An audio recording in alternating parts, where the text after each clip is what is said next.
Hello, I am here and we are in the last hour or two-ish of Wasteland Degenerates campaign. I'm very sorry that you've all wasted your time with this garbage. You're, when we started this, the backer kit people told me to, maybe delay and retool the campaign because they didn't think that we'd make $750 in order um, to do the printing of the books. But and as you can see, we did fail to do that. We did not make $750. Let's see. It looks like it's only $10,445 from 457 backers, with 3 hours left.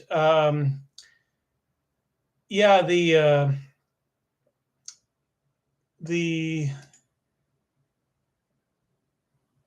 backer kit doesn't understand Central Time, I don't think. It was set to shut down at 6 p.m. on the 10th of July. I have started this 1 hour before the end time, and it somehow thinks that I have 3 hours left. So I'm not sure how that math works, or if there's some sort of daylight savings time shenanigans. But yeah, we have 3 hours instead of 2 hours to kill. And I don't necessarily expect and I've already lost 3 people. So,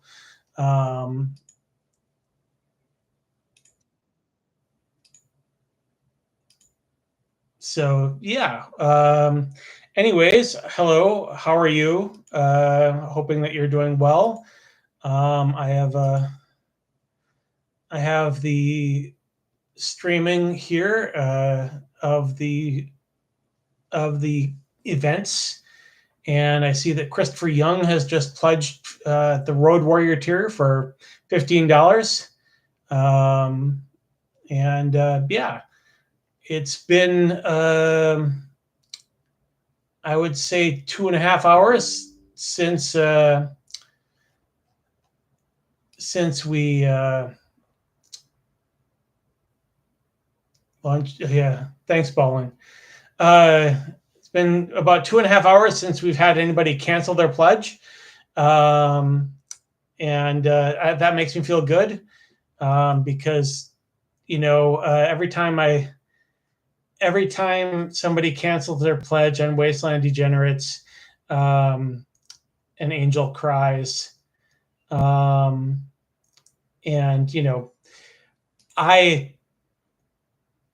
I get that most of these canceled pledges are because of them, not because of me. It's because they have to pay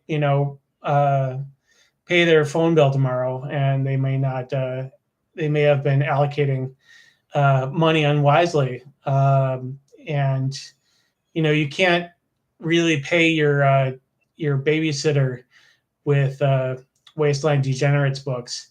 Would that you could, though. That would be pretty slick. Aaron, are you okay? Is your paycheck going to clear before BackerKit steals your cash? I mean, you could go without buying some Hot Wheels for another week.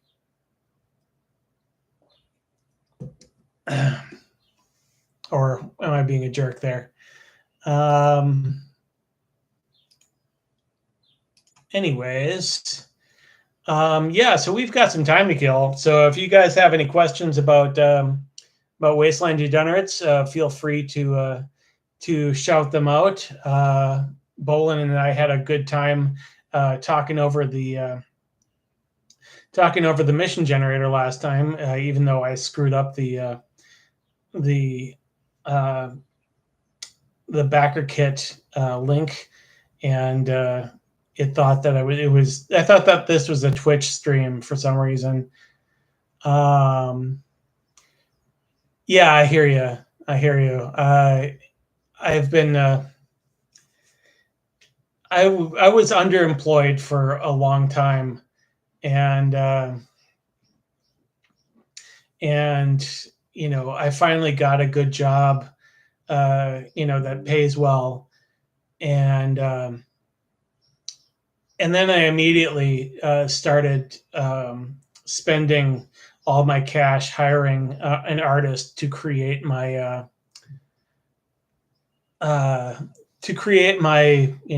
Wasteland Degenerates RPG. Oh, JD, you increased your pledge for because of blood on the Bleak Roads. Is that it? That's exactly what I told people to do. I'm very pleased that worked. There was a fair number of people who increased their pledge, and I was very happy for that because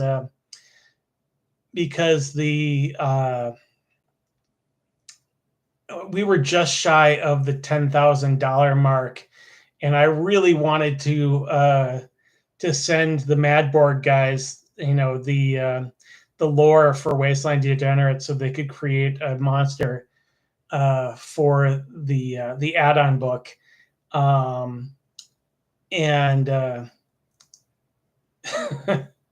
so when people increase their pledge and I hit the $10,000 mark, I'm like, okay,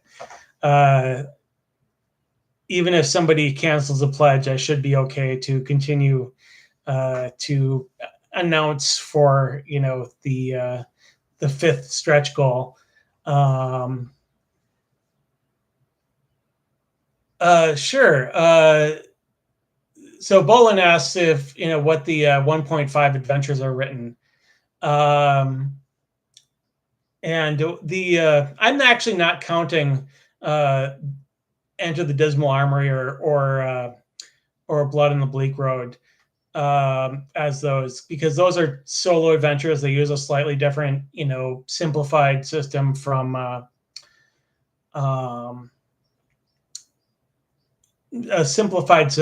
the actual Wasteland Degenerates. The 1.5 adventures are currently Reaver's Rhapsody, which is the adventure that's going to be in the core book, and in that you get hired by an agent of the Gas King to find the Gas King's daughter, and who was last seen in the area of a federal enclave, a federal bastion, and the gas hogs and the federals frequently clash, and they don't really think that the princess, quote unquote, is in trouble, but they want her to come back for reasons, and so the player characters get hired to go find the princess, and they tell you that she has a premium cherry stang, is what it's called. And so as you're driving past a gas station run by the Federals, you guys see a premium cherry stang, like a Mustang, I guess, out in front of the gas station, and you find adventure within as you're inquiring or sneaking around trying to find the princess. And that adventure is designed so that you can complete it in a lot of different ways. I very much did not want a railroaded adventure, so the gas station with the Federals has numerous ways in, different ways of interacting with the inhabitants. And I've run I've run adventures where the player characters came in and they made friends with the Federals and searched around. Other ones where they didn't interact with the Federals at all, really. How scalable is it? Yeah, you could. I've run a party of 2 through it and up to like 4, but I imagine that you could do it with 10 player characters if you wanted to, because the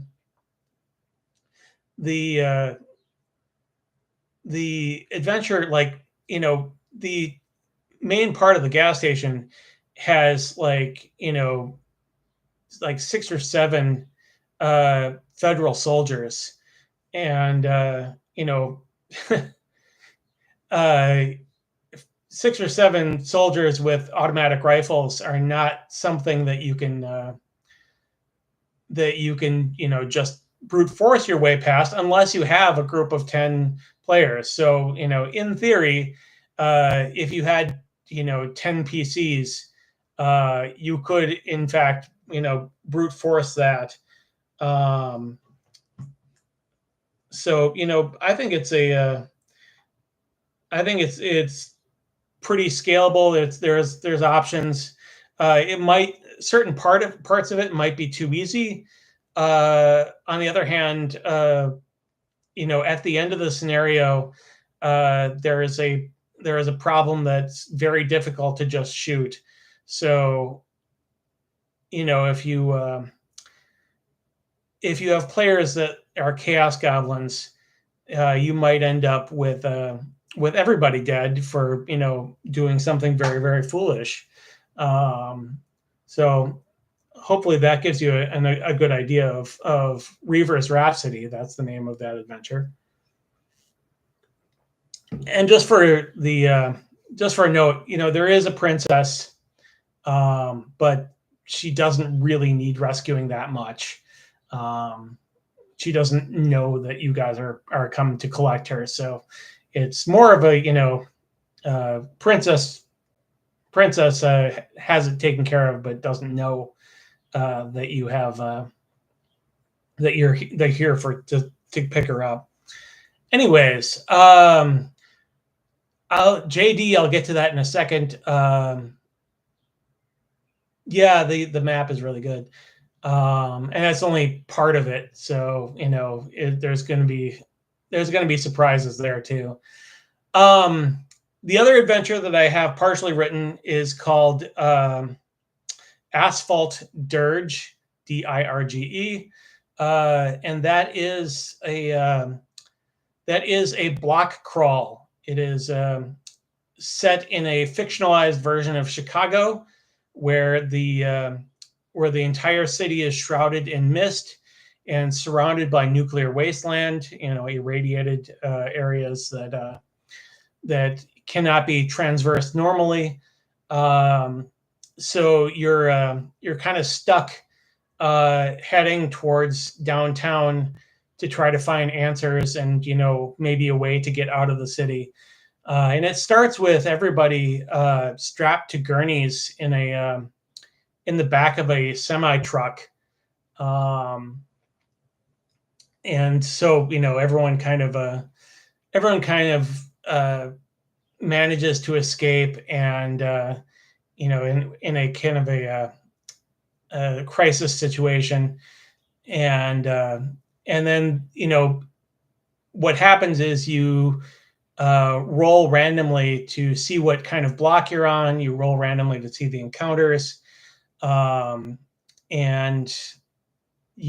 as you go through the city, you roll to see.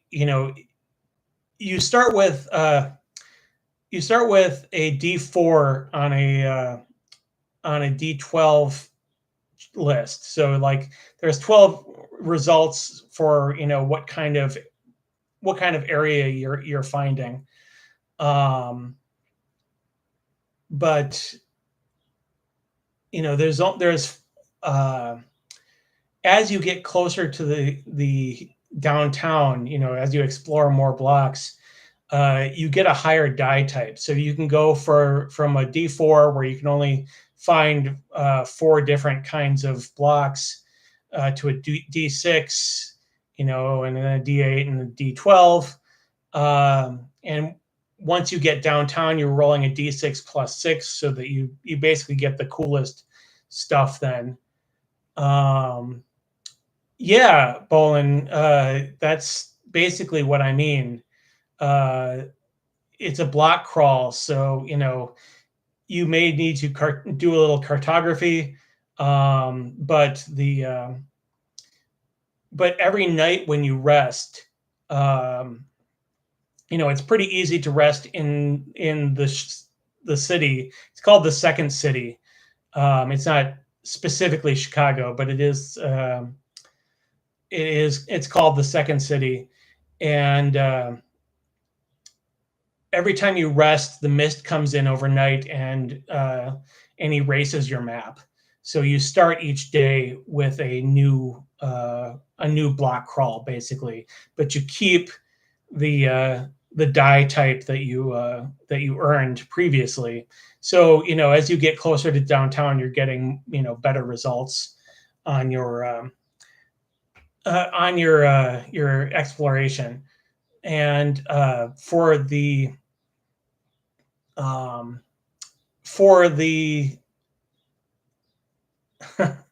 oh yes, for the encounters, I have 2 encounter tables for that. Well, 2 main encounter tables. One for the blocks. As you explore the block, you could have an encounter, and then if you're exploring the inside of a like a large building, you could have indoor encounters. So the outdoor encounters, you can use your car if you have one, but the indoor encounters you really can't, unless you can, you know, lure them out to the street or something. And so you know, and those are both a D88. So you use 2 8-siders to get a 2-digit number to see what encounter you get. So there's going to be a lot of encounters. And when I finally do the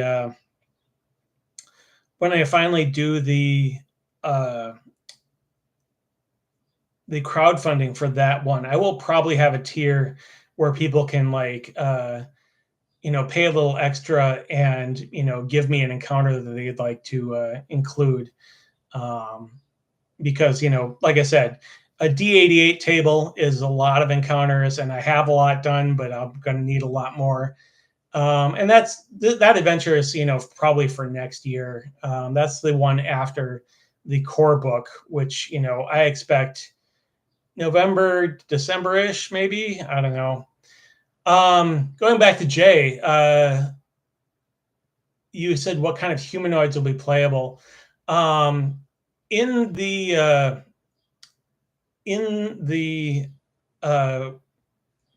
jumper cable edition, only 6 classes are human. However, when the core book comes out, that's going to have 2 extra classes, and that'll include the genetic desperado. And the genetic desperado is basically a mutant. And you know, you can have characters with mutations already in the jumper cable edition, but these are, you know, specialized, you know, mutants that's their core identity. You know, they're cultural mutants, I guess, is the best way to explain that. And then The other one that you can play in the core edition is the Unleashed Sapients. And the Unleashed Sapients is a Radborg. They're the robots, the androids that have various functions. They have anything from military to being nannies with nanny cams installed in their heads. So yeah, you can have the different kinds of humans. Now, when Asphalt Dirge comes out, that's going to add 2 more classes, which are going to be the Ursine Emergence, I think. Anyways, it's a bear. I told you it's set in a fictionalized version of Chicago, and there are ascension bears in the second city, and the text for the Ursine Emergence is funny. Let me see if I can find that real quick. So Ursine Emergence. You're a bear. For better or worse, you know that what you are and what the humans did to your world. The situation sucks, but you're a bear, which is admittedly kind of awesome. And bears are, in fact, pretty awesome. They have more hit points than anybody. You could play Cocaine Bear with this, yes. Their special abilities are Death Machine, Wild Creature, and let's see, Special Beast, Ravenous, Relentless Killer, and Furry Hide. Yeah, I'm thinking about adding a Goldilocks encounter. I already have a Winnie the Pooh encounter. Gwendolyn is an NPC in the adventure, but yeah, the D6 roll for your special abilities, since everyone has a random power in this game. I'll just give you the names of the bears' special powers. One is inevitability. They can track by scent. Number 2 is just fucking magnificent. They get bonus to reaction and enemy morale rolls. Bearing gifts. They know how to use human stuff. Ultimate omnivore. They can basically eat anything and get special food-related skills. I have a thing called hard-earned survival skills, and these are basically the equivalent of unheroic feats from Morkborg, and they're mostly just a bonus to with lower DR for certain tests. And so the ultimate omnivore starts with the butchery and foraging Hesses, hard-earned survival skills, and get bonuses when eating. Then there's unstoppable. They go into a rage instead of dying at 0 hit points. Huffing bear that steals your fuel to get high. I can see it. And the last special ability is Bear Evolution. As the next step in Bear Evolution, you gain a mutation and complication, and test toughness at a lower difficulty to activate your mutations. So yeah, I think that's going to be a popular one when Asphalt Dirge comes out, because these aren't balanced. They aren't balanced at all. I mean, the penalty of playing a bear is that you can't really use human human stuff easily. But who cares? You've got claws, you've got a furry hide, um, and you're a bear. That's awesome. I usually have built-in built-in negatives to player character classes. The grease monkey is exiled. The Hey Bob, so busy to accept this expansion at face value. Are there rocker boys for the Wastelands? Well, I'll get to that in just a second, Bob. Thank you. Yeah, I live in Jay. I live in Minnesota, and we do get bears sometimes around the edges here. I'm in town, so we don't see them very much, but they do appear on occasion. But Bob, I will tell you that we don't have specific classes for rocker boys in the Wastelands, but there is nothing stopping you from making one. And there is a treasure item in one of the lists called basically it's a keytar that was turned into a flamethrower. So when you tickle the ivories, you shoot fire, and you can inspire your teammates while you burn people alive.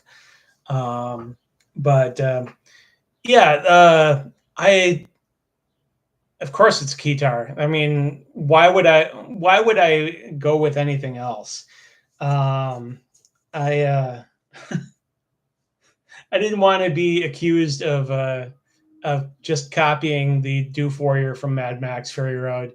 But it's just silly enough so that it's considered satire instead of a direct ripoff. I will tell you that I have certain feelings about plagiarism. If you change it enough, it's not plagiarism. But if you kind of rely on the creativity and aesthetic of another work, I'm less sympathetic for that. There was I hesitate to speak ill of other backer kit campaigns, but there was another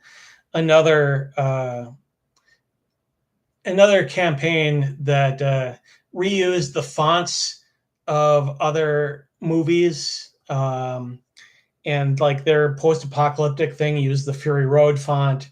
Their adventure, their pulp adventure thing reused the Indiana Jones font. And it basically was like they did stuff in a whole bunch of different genres, and for each one they ripped off the font of the most famous example of it. And that is something that's a little too far. Are there any comics, graphic novels that you recommend? I'm not a big comics guy. I like comics, but most of the comics I've read in my time are Conan, and Conan doesn't have a lot to do with post-apocalyptic. But I do have all the Walking Dead, like the big compilations. I just got the fourth one. They're like $70, but they're enormous. So maybe that, but the Conan is Max though, as in Cinemax, or I guess I'm not understanding that. It's maximum cool, that's for sure. But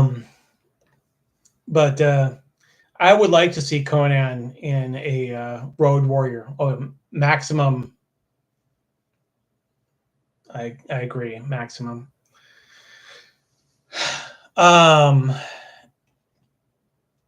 What was I saying?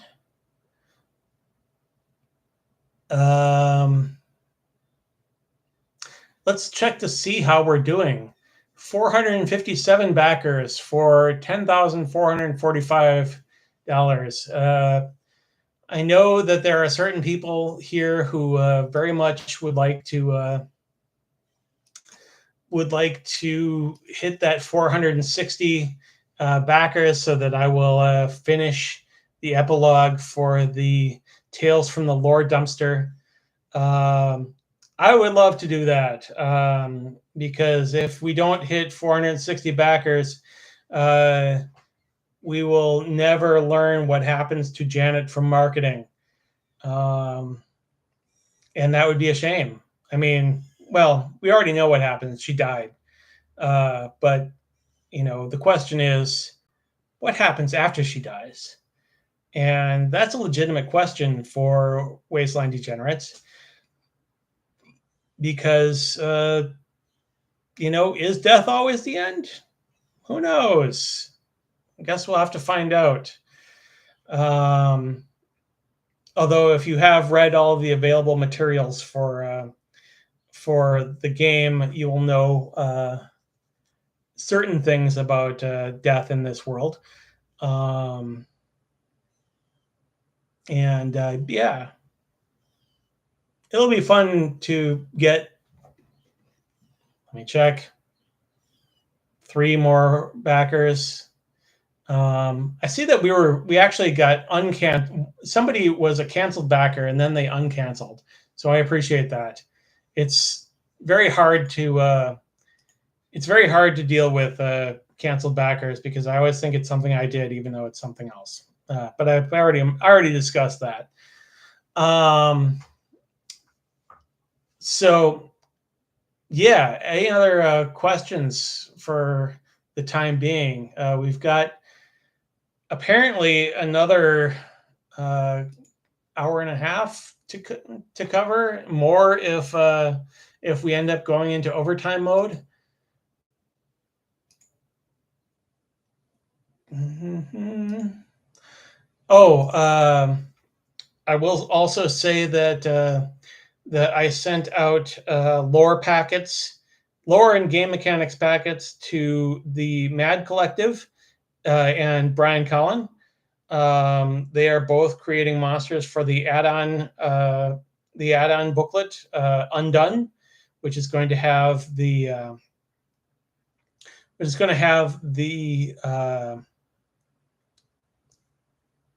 mission generator and a few extra monsters besides the ones that they do for us.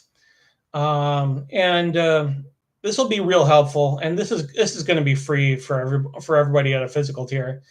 And this will be helpful because there are certain monsters that are actually referenced in the Jumper Cable edition. Like, for example, one of the Tothcheck relics can raise zombies. And it would be nice to know what the zombie stats are, in order for that to work. So, and there's another one that if I think it's I forget. There's one power that replaces you with a Toth golem, and the Toth are like the alien intelligences that are trying to prey upon the minds of humans, and they send these giant golems to Earth in meteors, and each Toth golem has a different mission. And you roll to see what the mission is every time they show up.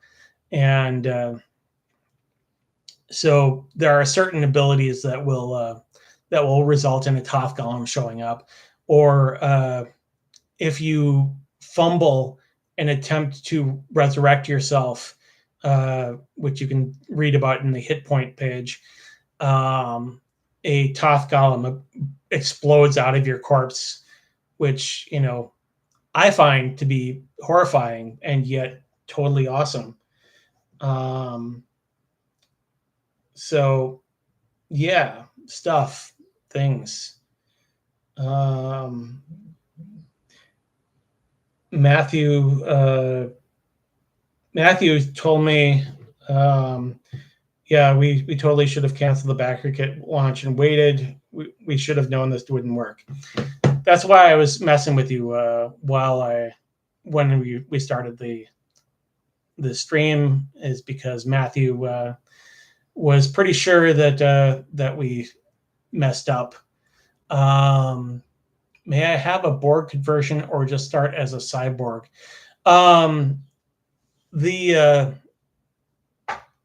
It is possible to start with a Radborg part. If you check the available materials, if you join the Facebook group, I'm not sure, Bob, if you've joined the Wasteland Degenerates Facebook group or not, but I just set that up this week. But I have all of the available materials that have been shared to Facebook since we started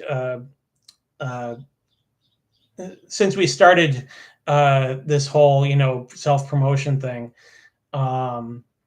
And one of them is the RAD implants, radiological algorithm deterministic implants.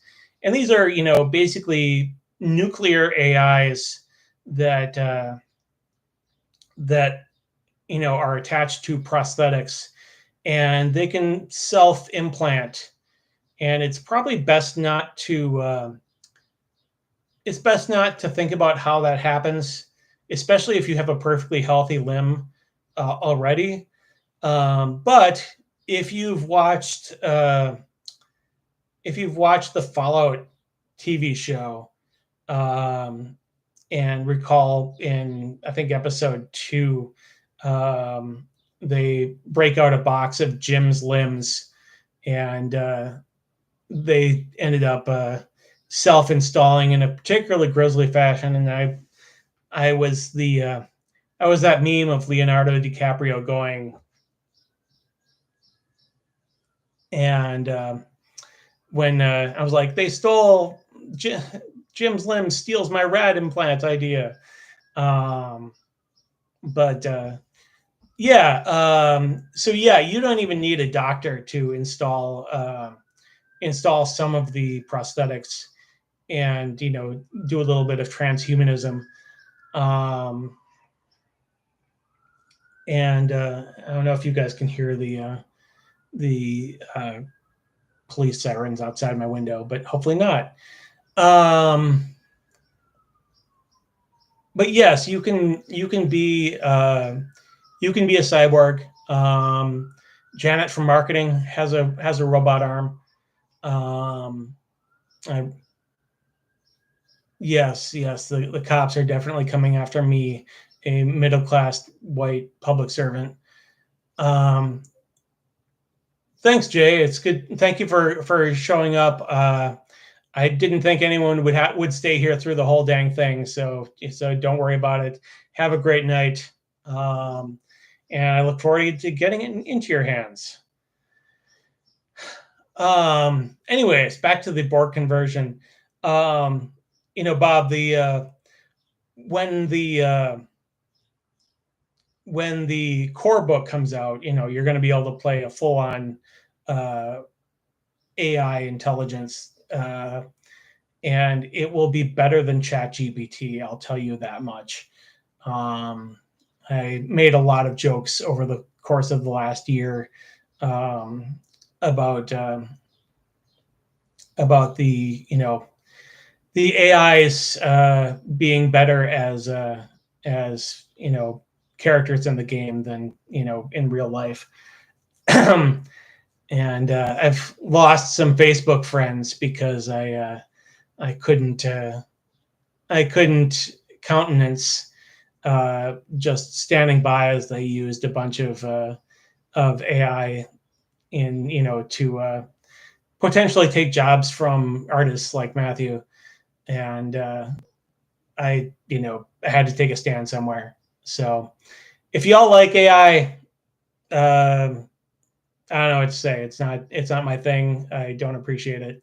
I have an English degree, and every time I read ChatGPT, I cry because while it is technically correct, it's not good.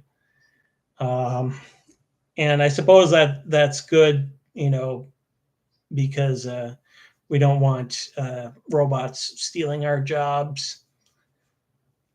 Anyways, that's my political side tangent here. Um, oh, and I've lost some people just when that happened.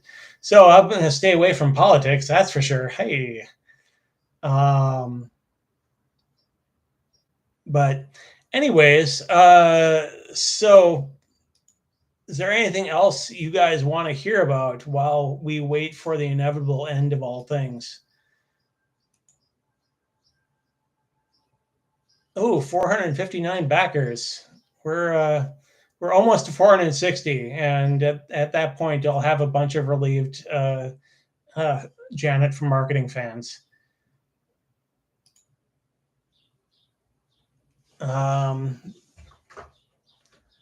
What ideas didn't make it into the final cut? That's a good question. I think I mostly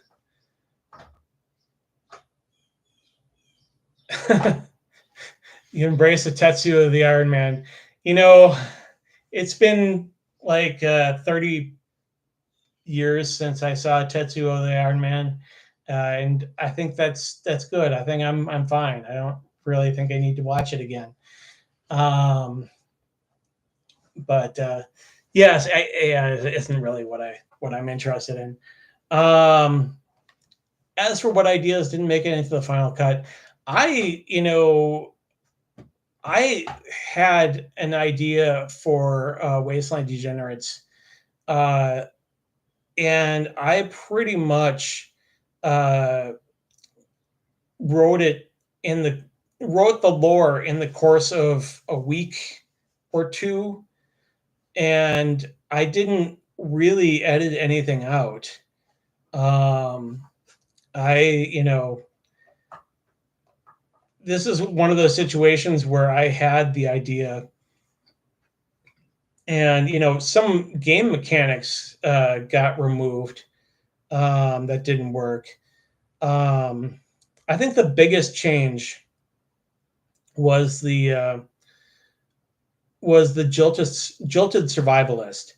When I started the game, writing the game, the jilted survivalist, his big thing was that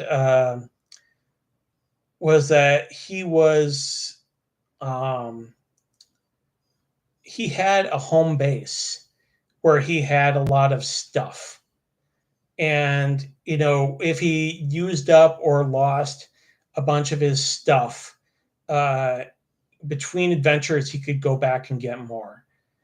And I showed this to my friend Amelia, and she said, "But Scott, the all of the backstories for the survivalist involve them losing their home base, and unless they have a second home base somewhere, it doesn't make any sense."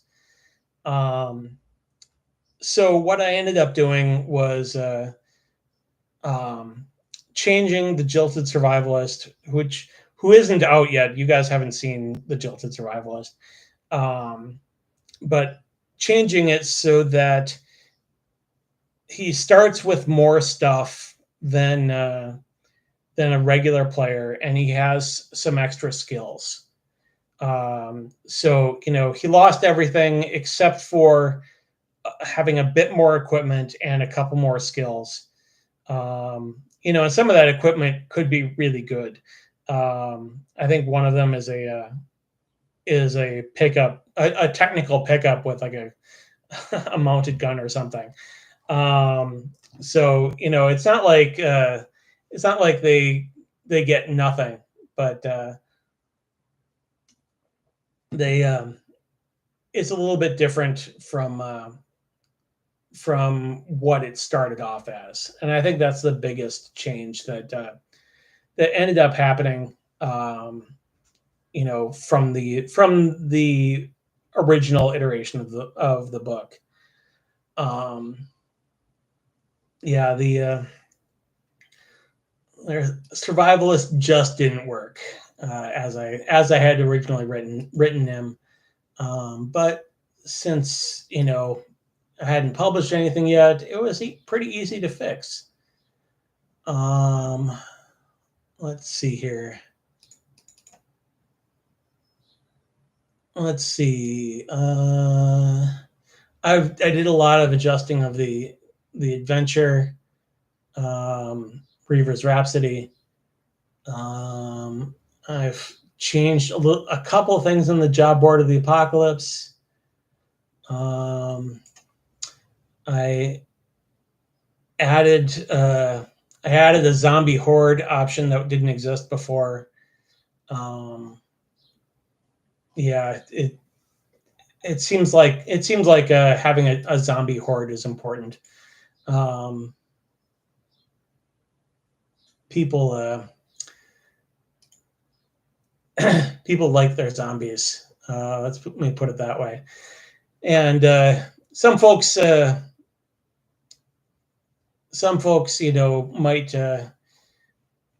think it weird that I have like two different zombie apocalypses going on. But the entire shtick of the game is that there are 6 different apocalypses that are happening simultaneously. And so while I will let the Mad Board guys do a specific zombie apocalypse or a specific robot apocalypse, I just pretty much do them all at the same time. And that actually makes it really fun with regards to doing crossover stuff. If my game has robots in it and has zombies in it, that means I can use any of the Mad Collective's zombie or robot apocalypse things. And that's the strength of board games is that they're all basically compatible with each other.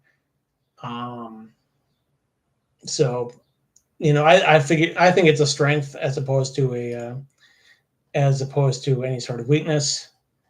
Let's see here. I'm gonna talk about the vehicle combat for a second, because I still have like at least an hour and 10 minutes of time to kill before the project is over. Let's see, still 459 backers.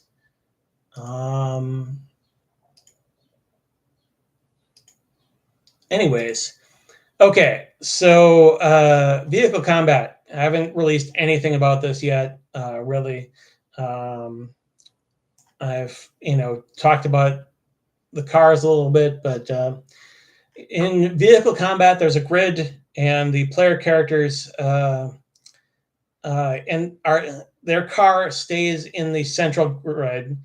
And if there's more than one player character car, you basically choose one to be a primary. So, for example, in the Reaver's Rhapsody adventure, when you save when you recover the gas hog princess, whatever vehicle that she's in, whether it's her premium cherry Stang or one of the player characters' cars, or even an APC that they stole from the Federals,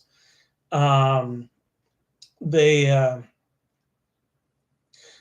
are in the center row of this tic-tac-toe grid. and pretty much they stay in the center row. If there's another player character car, they can it can be elsewhere on the grid. And basically, what this does is it just tells you what guns your what gun facings aim at what opponents, and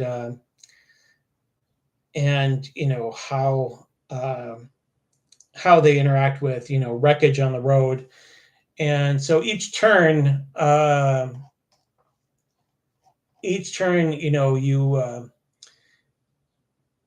you roll to see if there's any like wreckage on the road. You roll to see what the obstacles are. They can be anything from a cloud of space dust to a random new vehicle or large creature. I've got random encounter tables which can help.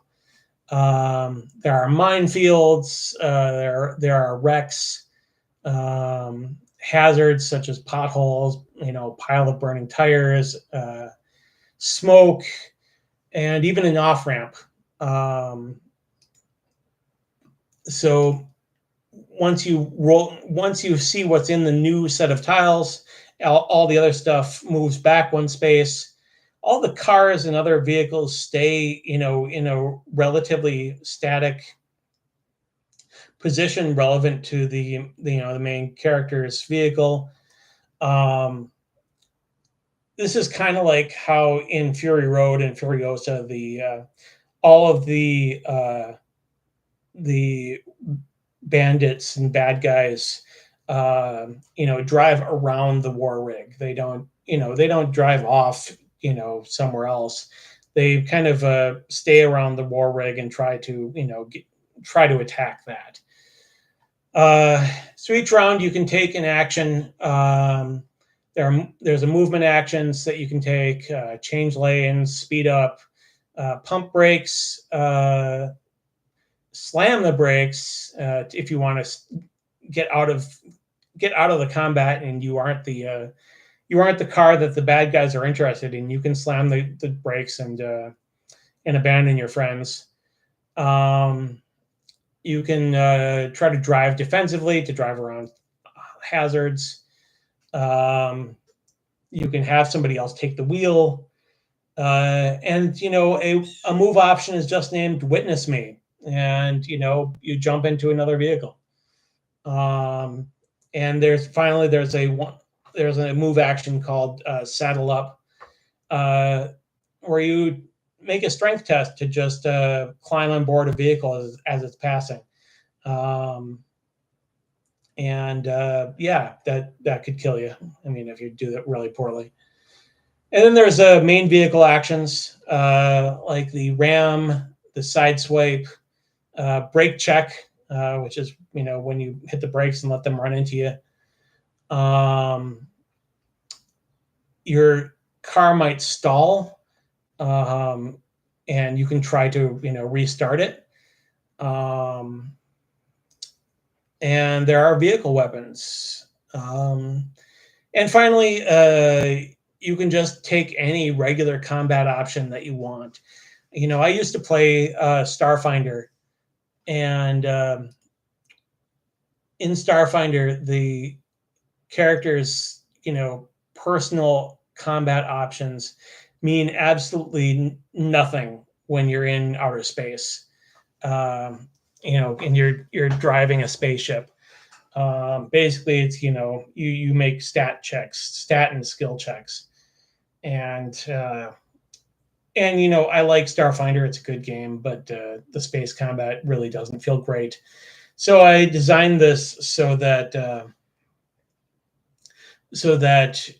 all of the combat options that you have when you're on foot, you also have in vehicle combat.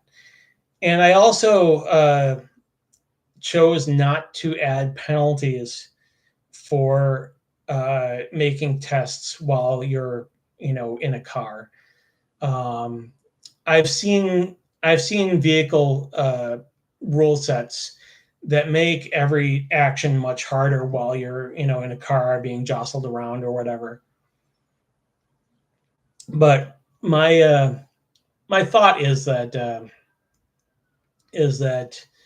everybody is equally inhibited, you know, while they're in vehicles, and it's just not fun to fail a lot. So yeah, I decided not to make a penalty for that because um, I would like for people to have fun with my game, and driving around cars in a wasteland should be fun, fictionally. I mean, I've never done it in real life, although I would like to go to Wasteland Weekend someday. I've met, I ended up meeting some people who are Wasteland Weekend people as a result of this. My Facebook ad campaign had some very confused people from the Degenerates tribe from Wasteland Weekend. Um, and Yeah, I was like, no, I'm not affiliated with you. You're cool though. So, anyways, yeah, so I've made some friends. There's some gamers out in Wasteland Weekend, and if I can, I'm going to try to get. I'm going to try to get the book out to people before Wasteland Weekend this year, which is the end of September. Uh, what's Gambler 500, Bob Dobbs? I will actually look it up right now. Gambler 500 off-road adventure cars and trucks.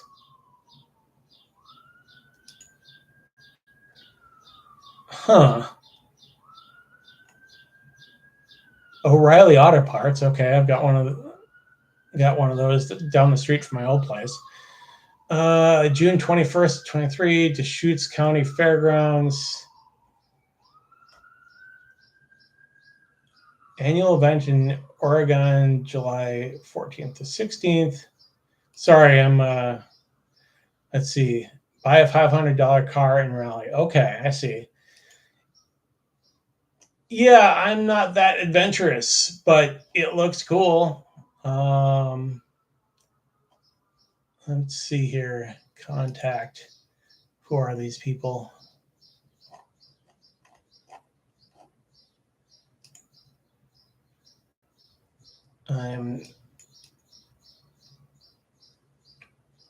Anyways, I will look into that more later.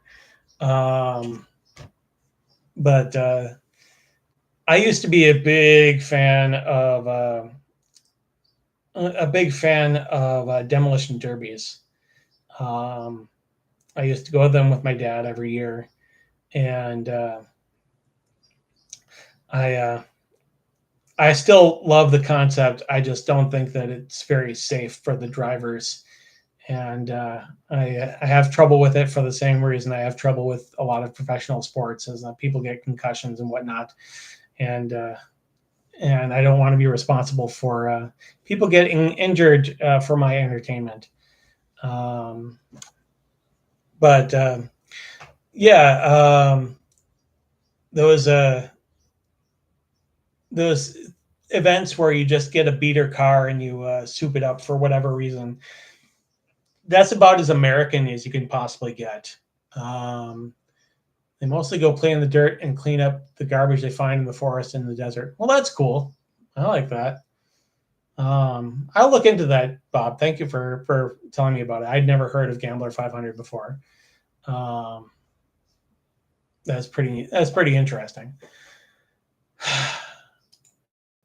Let me see here. Dashboard. Still 459 backers, 10,522.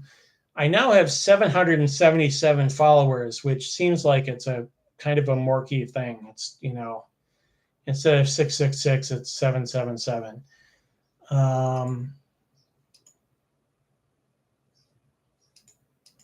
Let me see. let's see, 119 minutes left. So for some reason, Backer Kit thinks that 6 p.m. Central Time is 8 p.m. Central Time. So I guess I'm still going, even though it's past 6 p.m. on the 10th, which is what was my this designated end date. All right, Bolin, I appreciate it. You have a good night. I will see you on the flip side. And actually, I'm gonna quick take a bathroom break. So just bear with me 1 second while I go get a new drink and resolve my conditions here. I will be right back.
All right, I'm back. Is there anyone left? No, there is not.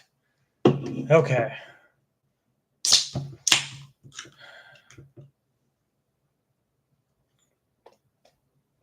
Hello, somebody is back. Have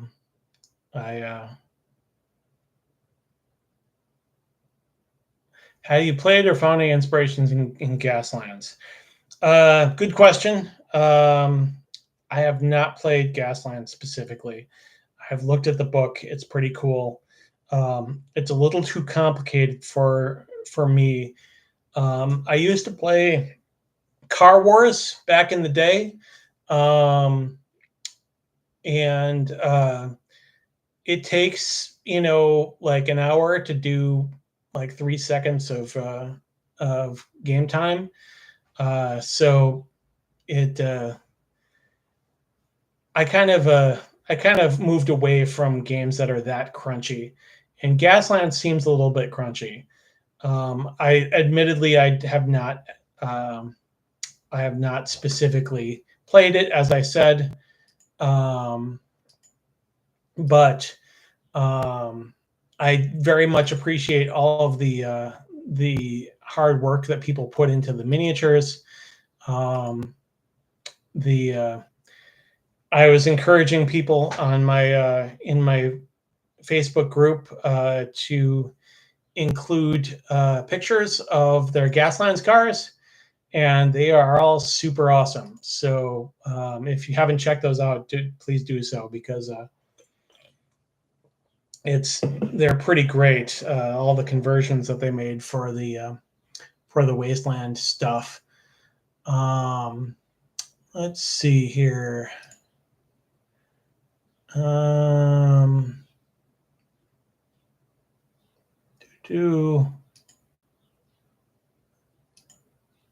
Oh, I was actually gonna check that site.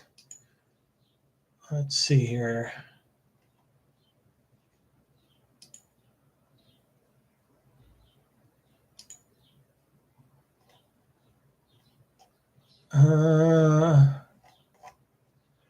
Wasteland Degenerates. Let's see. It looks like nobody's posted any more cars since yesterday, but Aaron Glab has like two or three posts about all the cars, and Steve Bolter has at least one. It's pretty slick. War Games to RGS. I don't know what our RGS is,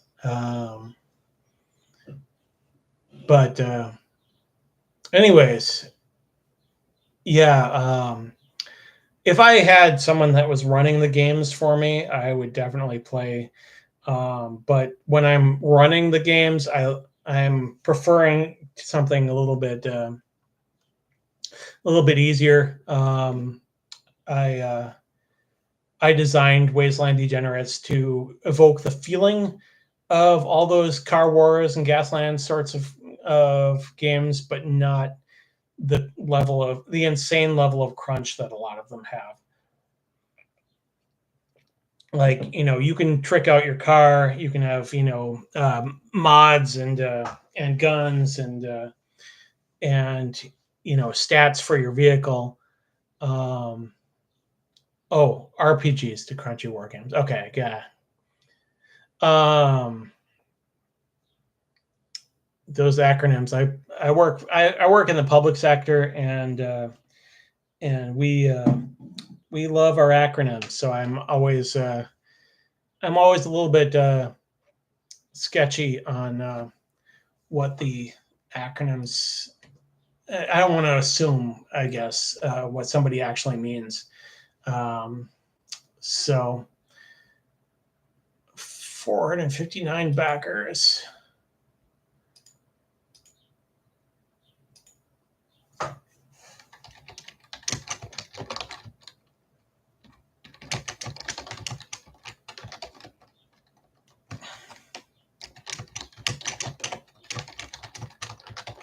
Sorry, I'm asking Matthew why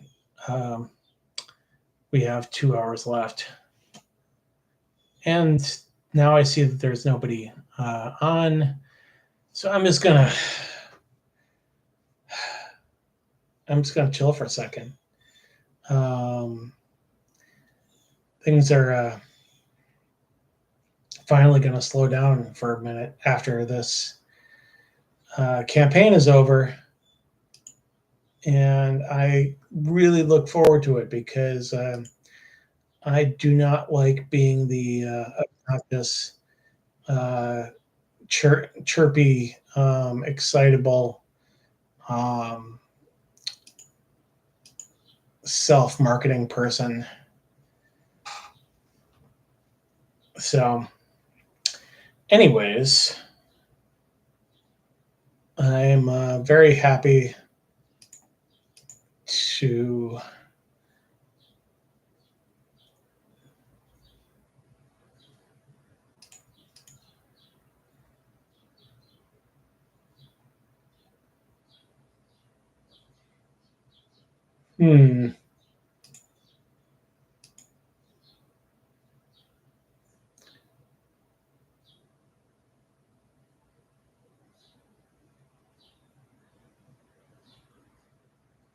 Oh, there you are. What? I don't know why it says there are 0 people in chat. Because you're here, Bob. anyways, you enjoy modding physical models like Gaslands, as well as modern pen and pencil. Completely understand. I would not want to do self promo crap. Yes. Thank you. I appreciate you saying that, because you know, I think there's a lot of people want to become game creators, but necessarily um, they don't necessarily want to handle the business aspect of it. And when I got into this, I understood that I would have to be doing a lot of this myself. There are services out there who would take care of you know the the publicity and the like advertising and the public and the publishing, and set up the Kickstarter and all of that. But they don't do it for free, and the question is whether it's worthwhile to you to have the convenience of just being the creator or the artist, or whatever that is. And to me, it wasn't worth it. When I was originally approached, I'm less than one, and what you have on Facebook is really intriguing. I'm happy you were able to persevere with your dream. Thank you. I've wanted to do something for a long time, but it's the gaming industry is hard to get into in a lot of ways. I've always been a creative person. People love my gaming campaigns, and it's I have a degree in creative writing, but like I could never break into it. Even when we had Fantasy Flight here in town, um,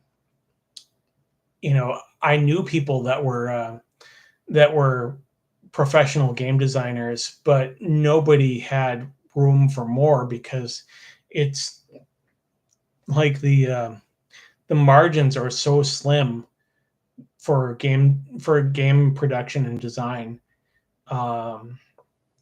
Even this, the fact that I'm making over $10,000, I can pay Matthew to complete the zine, and I can pay the taxes on what I've earned, and I may have a little bit left over to continue working on the core book.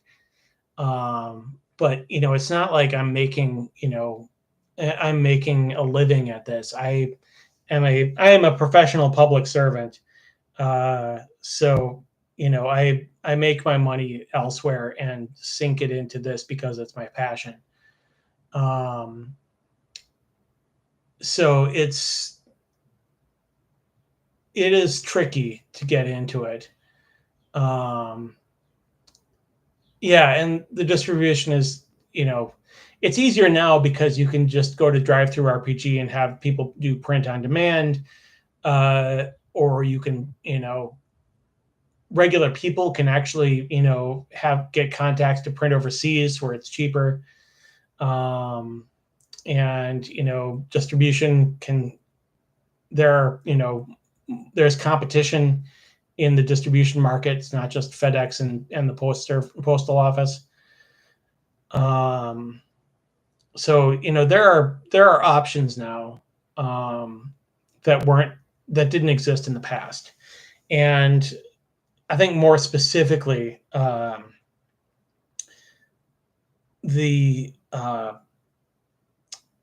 Morkborg, gaming license being available for everybody was a very important development, because while I could have done, I could have sold my soul to Wizards of the Coast and done D&D stuff from now until the end of time, I don't like D&D anymore. I played it when I was a teenager, and some in my 20s and 30s, but I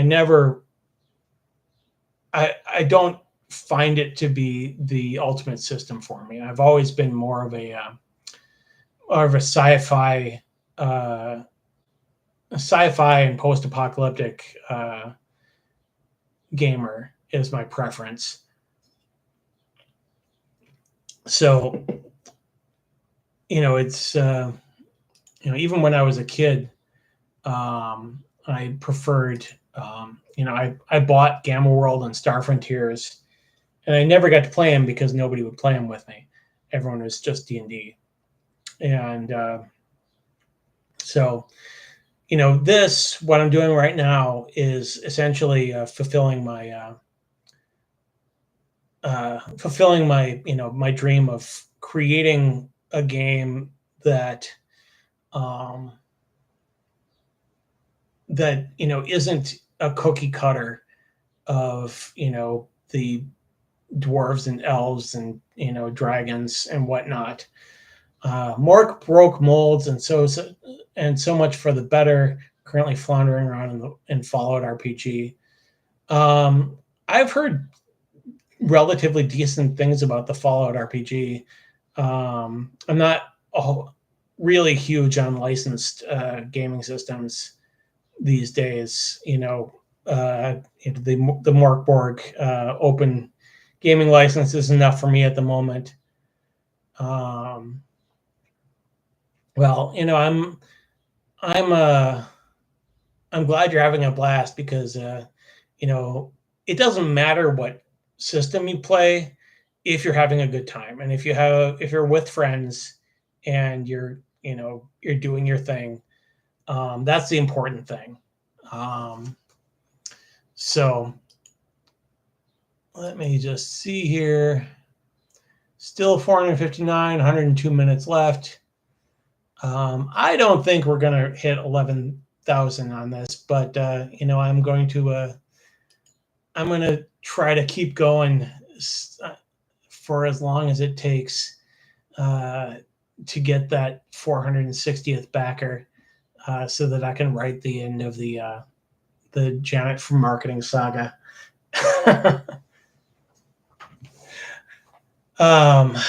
But I would love to hear more about what the Fallout RPG is like, because I haven't played it. I haven't managed to get a good impression of what it's like. I've heard that people can play like ghouls and super mutants, which makes me happy.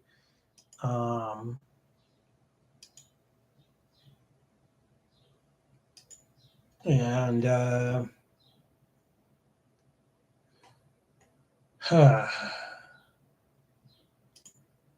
sorry, this has been a long process, and I'm kind of sprinting to the end here. Keep pushing, Psychopathic Mr. Handy. We have a ghoul and a super mutant. That's great. That actually sounds familiar. Maybe what forums have you posted these stories on, Bob? Because I feel like I've heard about a Psychopathic Mr. Handy and a ghoul and a super mutant.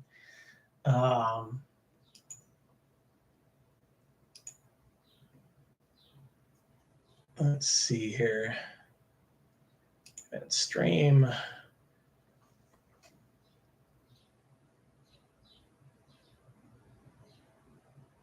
Well,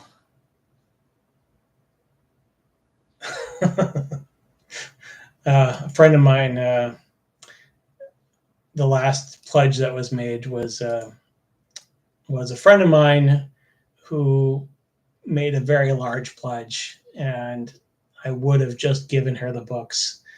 But, I appreciate it. Lady Zygoptera, if you're on, I appreciate you.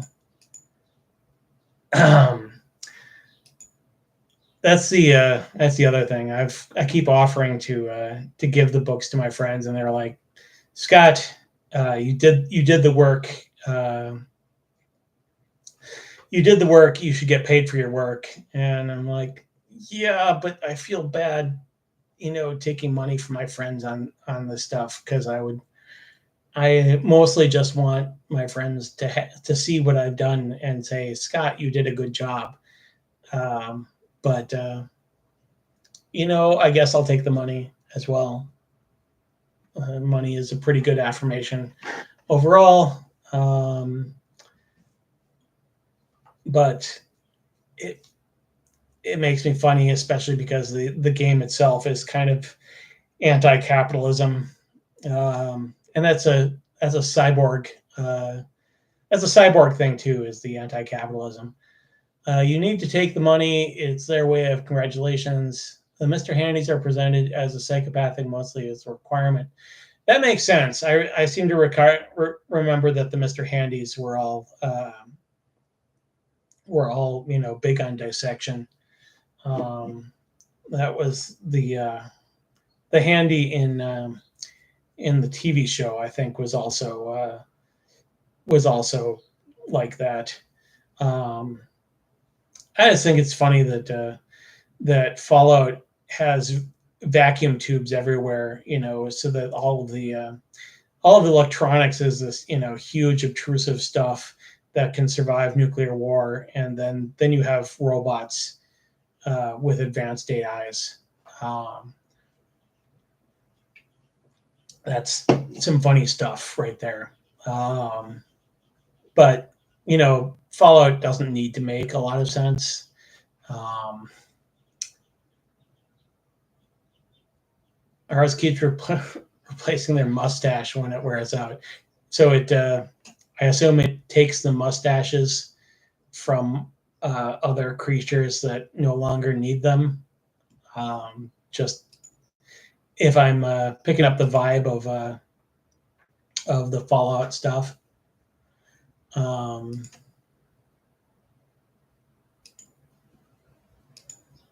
oh yeah, yeah.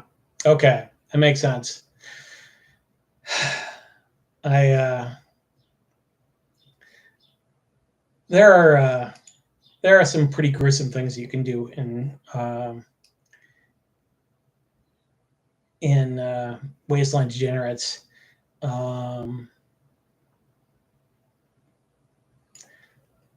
I've got a trait table, so that you can actually you can start with a missing hand, missing foot, or missing eye. You can have nasty burn scars. You can have a QR code on you. Um, a crazy color for hair or eyes. Detailed expository tattoos. Fallout science is very close to 90s Marvel superhero science. That's an interesting statement. I don't recall a lot of 90s Marvel superheroes other than the X-Men TV show. Um, but I kind of get an idea of what you're getting at there. Um, I think that the super science in Wasteland Degenerates is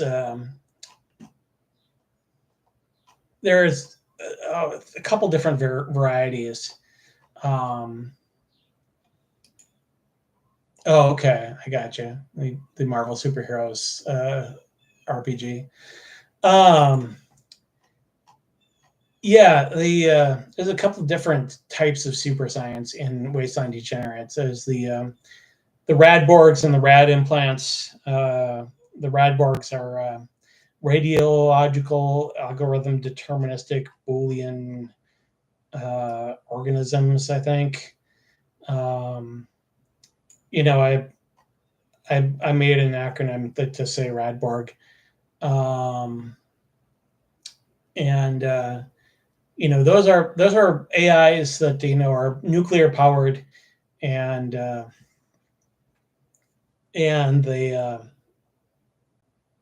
they have advanced AIs to interact with your body, or think for itself. They're not supposed to think for themselves, but Terminator rules apply. If you make a computer smart enough, it's going to start thinking for itself. And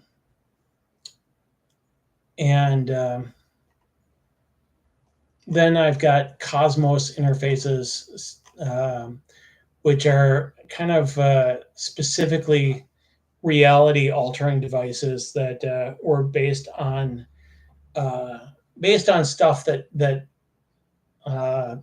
we got from radio telescopes, entire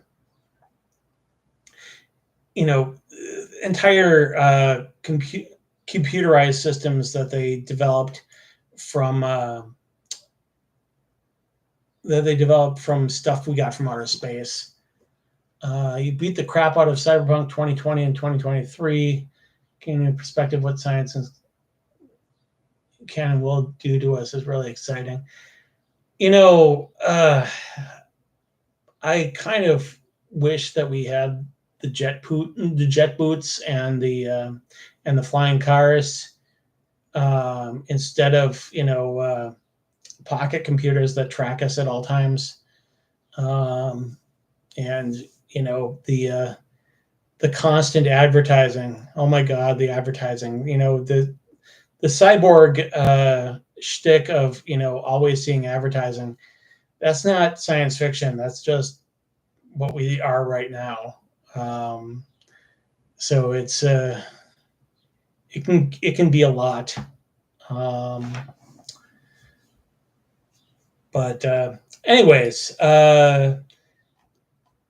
yeah, so I've got a fair amount of super science, and people ask me like, well, if there's nuclear reactors small enough to fit in a prosthetic arm or eye, why do we have cars that still guzzle gas? And I think that the answer to that lies in real life as well. Why do we still have cars that guzzle gas when we have the capability of developing electronic vehicles or electric vehicles that are as fast or faster than our current gas powered cars, and a lot more eco-friendly? And the answer is pretty clear. We just don't. Right, it's the commodification of everything. We don't want to move past gas cars. We're getting there, but the OPEC has so much power. The American gas companies have so much power. It's pretty clear that we don't really want to move past that, and that's kind of the point I'm making with Wasteland Degenerates. We could have the ability to have a nuclear powered robot, but we'd still use a gas powered car for reasons. So congratulations, we effectively managed to beat the Earth into submission.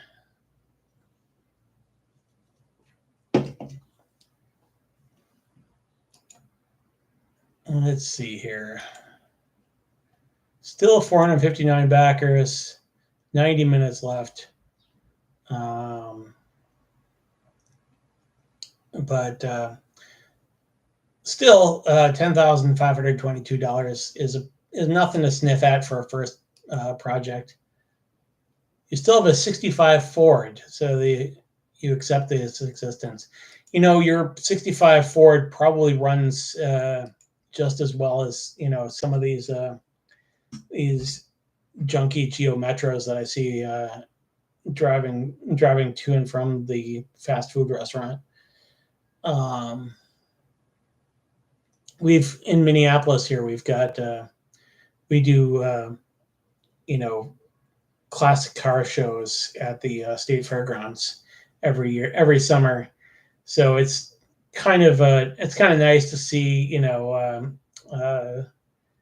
some rolling tanks of cars, um, from when they made everything out of metal as opposed to crumply plastic. And I shouldn't knock the crumply plastic because it's that's how people's lives get saved. Um, but it's still it's still a bit disheartening when I grew up, in the '80s, and we still had a lot of metal cars. My uncle had a Woody wagon, and we named it Rodan. It was it was about as large as the kaiju Rodan. Um, at least it was to me when I was very small and could ride in like the fold out seats in the back. There was like some side fold out seats. Uh, God, that thing was enormous. Um, it's a wonder that I grew up to write a post apocalyptic RPG featuring cars when we had such awesome cars back in the day. Anyways, let's see here.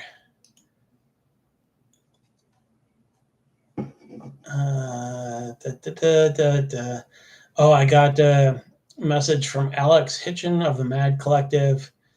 He's saying that he threw together some rough concept sketches for the new monster.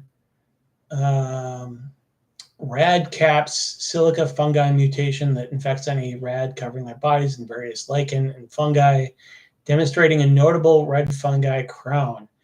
Murderous robots can spread their spores to other rads. Okay, I'm digging it. There's a picture of a robot with red fungus on its head, and yeah, I'll accept it. One of my two zombie apocalypses is fungus based, like The Last of Us, but having a fungus that infects robots is a nice twist. Yeah, it is sweet imagery. I don't know how to show it on the live stream, but you'll definitely see it when it shows up in the final product, the undone pamphlet, or it'll be a booklet that shows up with the main book. Let's see here. 86 minutes left. God, what did I do wrong? I had like 7 people in the chat, but I seem to have lost them. But that's okay. I still have you, Bob. You don't have to stay on with me if you don't want to, but I am going to stay on through the inevitable end. I love it. I'm still streaming through the end, which is taking longer than expected because Backer Kit does not understand what 6 p.m. Central Time is.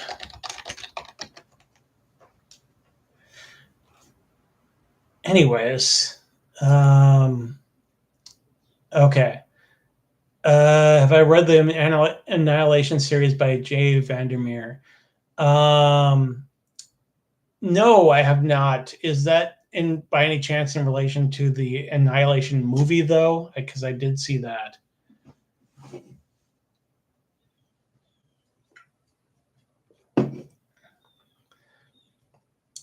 Annihilation movie was pretty cool, but it was a bit confusing as to what was actually going on. So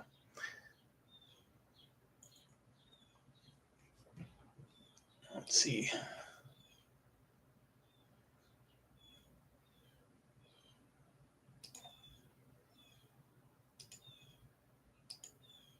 Doot.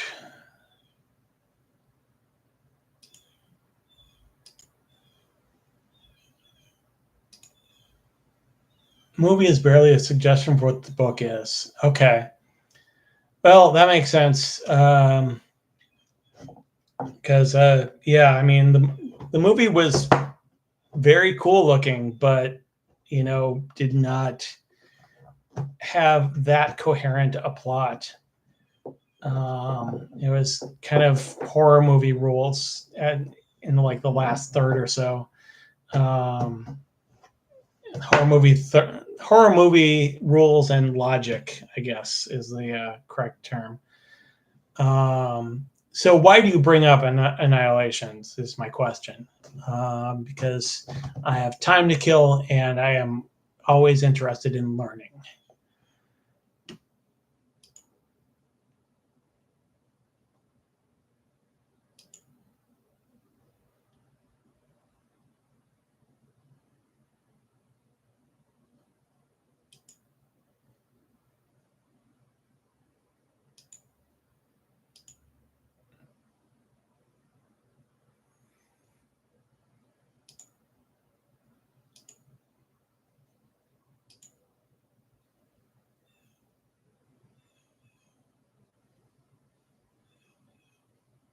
Doot.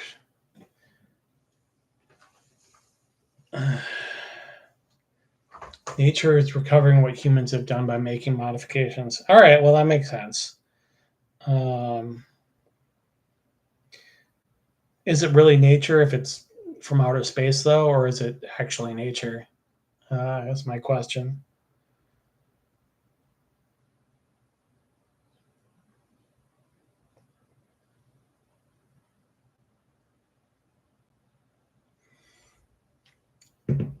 Maybe it was not nature and probably something else.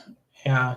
There is the Stalker games are based on a book called Roadside Picnic, and I always thought that the implication was that aliens had just dropped off a lot of tech. Fungus is the permanent thought. Okay.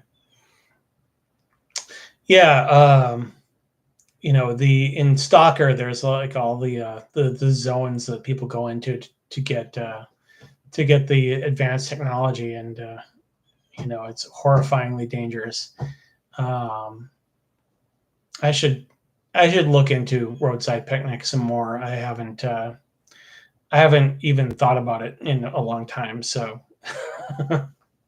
my stepfather was a science fiction book reviewer, and so he had literally every science fiction book known to man at some point or another, and he, his library still persists at my mom's house. I should inquire as to whether that he whether he still had a copy of Roadside Picnic or not.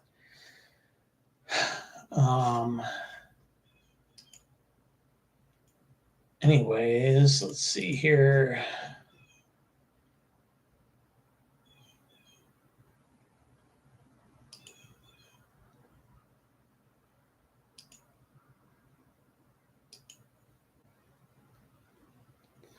Two brothers that wrote the book were wasting time while they worked on a movie script. Huh, that's interesting.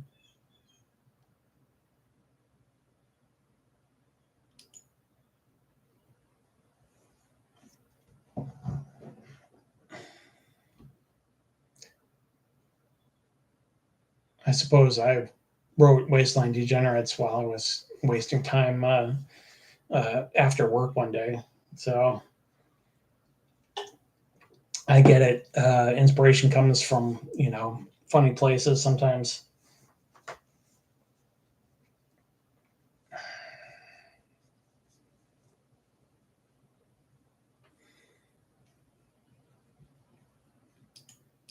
Mm,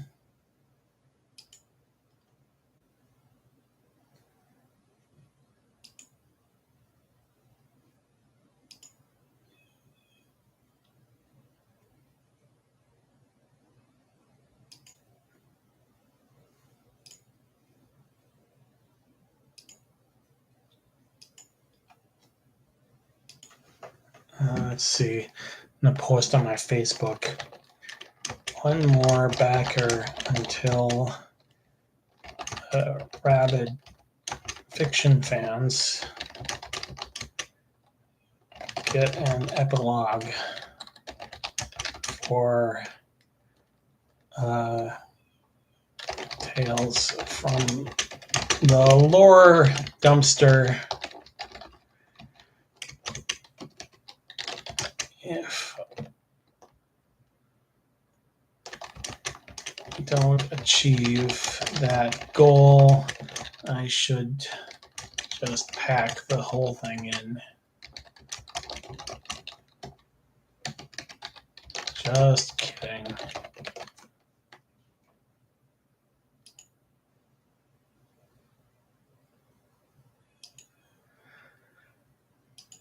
All right. Donations from Enter the Dismal Armory counting towards your final goal. No. So the way itch works is that you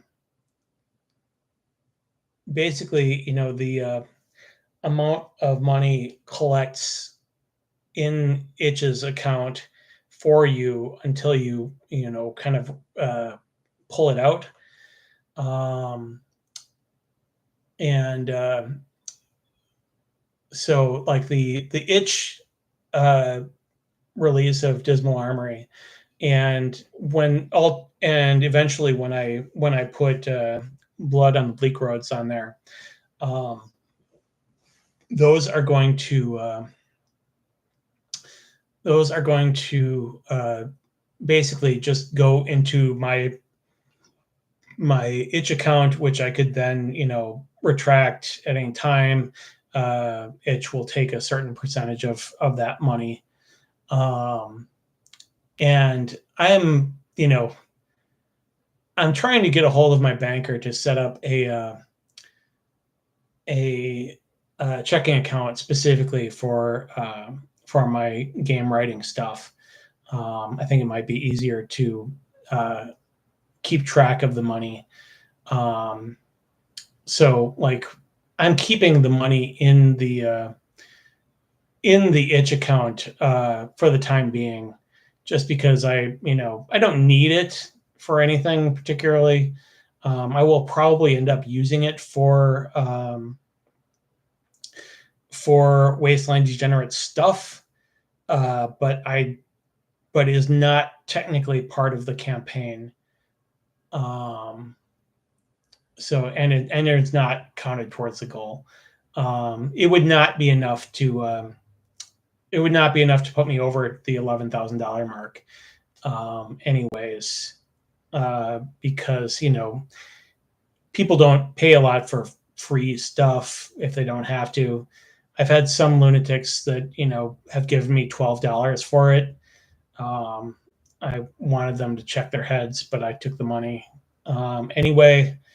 Blood on the Bleak Roads is going to I'm actually going to charge for, but not much. It's going to be like $3 or something.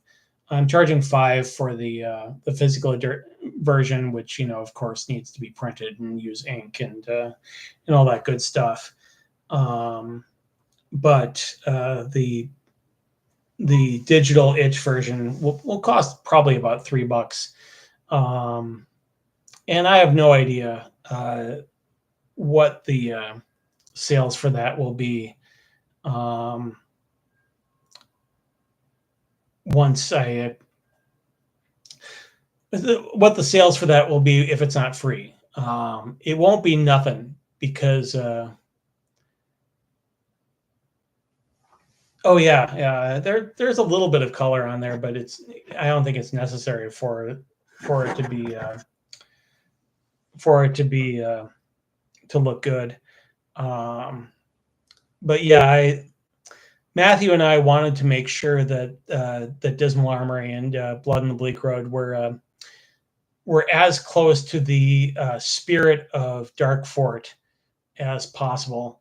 Um, Even if it's like 3 times as long. Blood in the Bleak Road will be 4 times as long, something like that. Because I can't do anything short. Apparently, I guess I need to. I guess I just kind of need to uh, go into a certain amount of detail, no matter what. Um,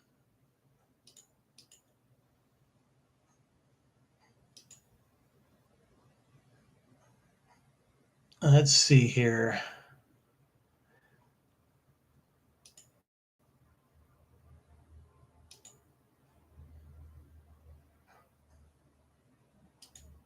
And the cats are being nice to me. I originally thought if I kept the door open for ventilation that the cats would be harassing me all the time, but I guess since it's not dinner time, they have no they're not deciding that they need to be in my face all the time.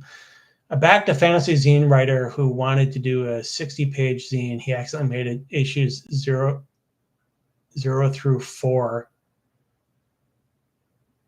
Okay, so he made like 4 60-page zines or a 60-page. Yes, that's correct. The cats don't like the closed door, but I can't sleep if they're climbing all over me. So they know that in evening time it's time for the kitties to go out of the room. But I feed them first thing in the morning. They're fine. 60 per issue. Yeah.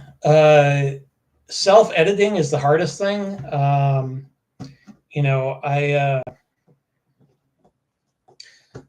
I wrote, Wasteland Degenerates to be 160 pages. I wasn't intending to write it to be that long, but that's that's what it ended up as.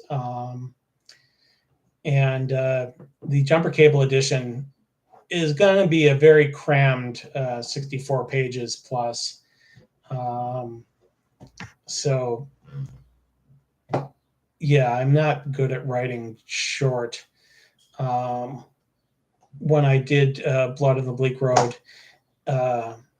you actually need Enter the Dismal Armory to play Bleak Road because I reuse a bunch of tables and like mechanics from Enter the Dismal Armory, and I justify this by saying that it's free. I wouldn't charge you for something and then say that you need to have a previous game to do that. But yeah, so I did my best to cut it down, but I just couldn't. Um, you give me a system where you can you know, battle vehicles, and of course, I'm going to need mods. I'm going to need uh, weapons. I'm going to need heavy weapons and light weapons. Uh, it's a serious problem for me. I just can't write anything small, even if it's a Dark Fort clone. Um,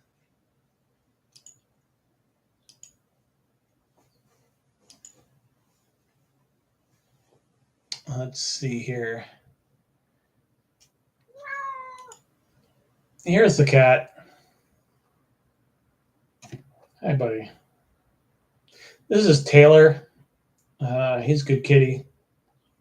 But he's an old man. He's 15 years old, and he's got kitty arthritis and kitty thyroid problems and kitty renal problems.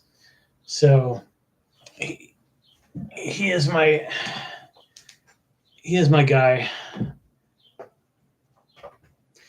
Um, uh,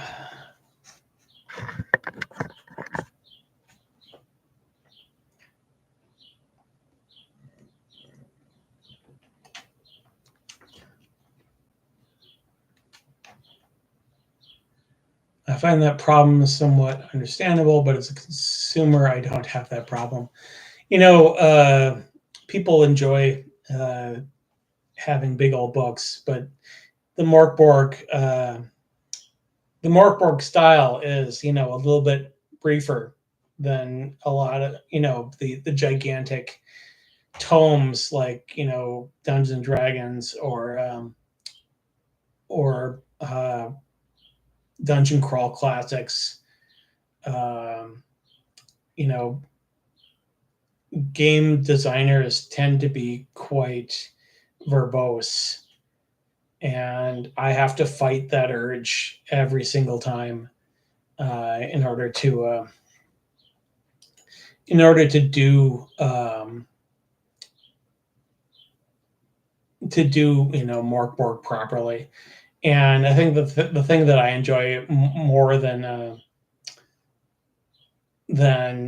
being verbose, though, is random tables. And it's actually easier for me to cram in a random table. And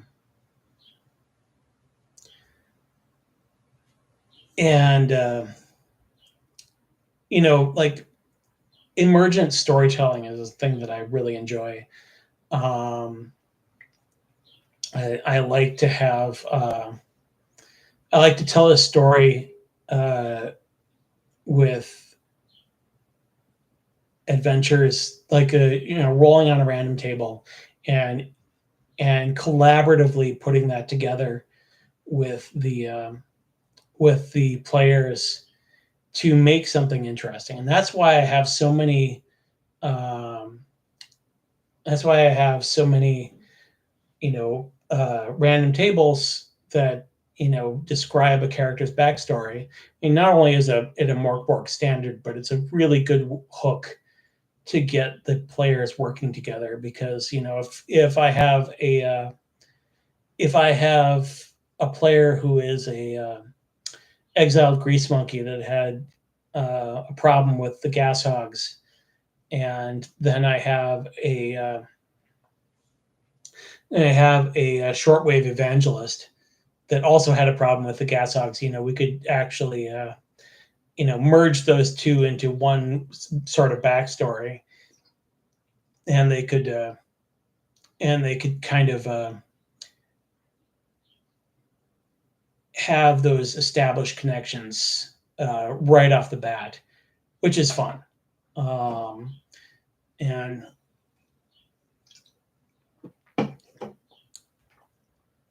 working in character backstories, without requiring those backstories to be, novel length, is, a cheap and easy way to get players, invested in the storyline. I had one of my oldest friends was playtesting Reaver's Rhapsody, and he he rolled the shortwave evangelist, and he had seen my stuff about postalism, and how the post office became its own religion, and he said, "Can I be the postman?" Because he saw the Kevin Costner movie, and it's no secret that I hate that movie because it's such a such a deviation from the David Brin novel. Um, but I was like, sure, Chad, you can be the postman. And he doesn't remember his class, he doesn't remember his special abilities, but he remembers that. I let him be the postman, and working with your players is just the best way to make them happy. Um, Shadow Dark is over 100 pages, and it's mostly all tables. They really want the players to build the story. I saw the ads for Shadow Dark, and it looked super cool. I if it wasn't just a dungeon crawl thing, I would probably have bought into it at some point. But I'm really kind of leaning away from dungeon fantasy sorts of stuff, even if it is very OSR style. I did like that. I did like that they base it on how many torches you have, um, which is a fun way to measure adventures. Um, because it reminds me of the old days of playing Zork. Because if you ran out of light in Zork, you would be eaten by a Gru. Um, and sorry, my friend just texted me.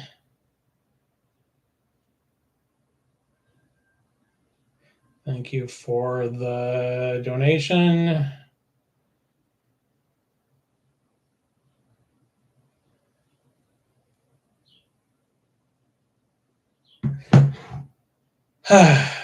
Yes. So, all right, we're back up to 3 player and 3 people in the chat that I can see. Hello, new people, if you actually exist. I am not sure because it didn't say that Bob was actually here when he obviously was. But anyways, so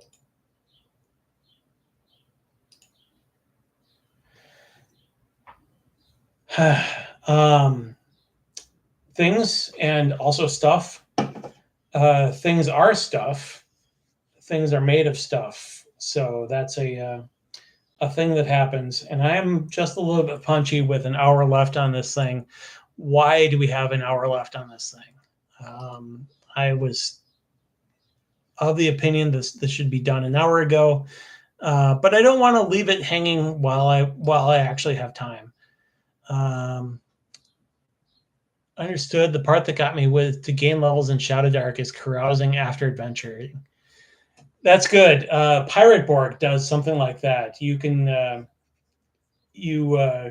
basically hit the bar and get passed out drunk, and your upgrades and downgrades kind of depend on how your carousing goes. That's a cool idea. I didn't want to. I don't find the Wasteland Degenerates universe to be particularly festive. So I was not looking to emulate that for Wasteland Degenerates, but I do appreciate that they did it because it is quite appropriate for pirates. And oh, there's Matthew. Hey, Matthew. As you can see, Matthew, they don't understand what time zones are probably, or what 6 p.m. in the Midwest actually is. So yeah, we're still here for another hour at least. Longer if for some reason people manage to do things getting tampered with by a parrot is funny. Yes, that is funny. Most of Pirate Borg is funny. In Arizona, we don't observe daylight savings and scoff at time zones, so I have nothing to add. Yeah, you're right, Matthew. We should all be like Arizona. I don't understand why we are not getting rid of daylight savings time. We don't all live in the we don't all live in the future. Um, Daylight savings time was created for farmers, I guess, but now farmers mostly use gigantic robot combine thingamajiggers to do their harvesting. So I don't think the daylight is all that important.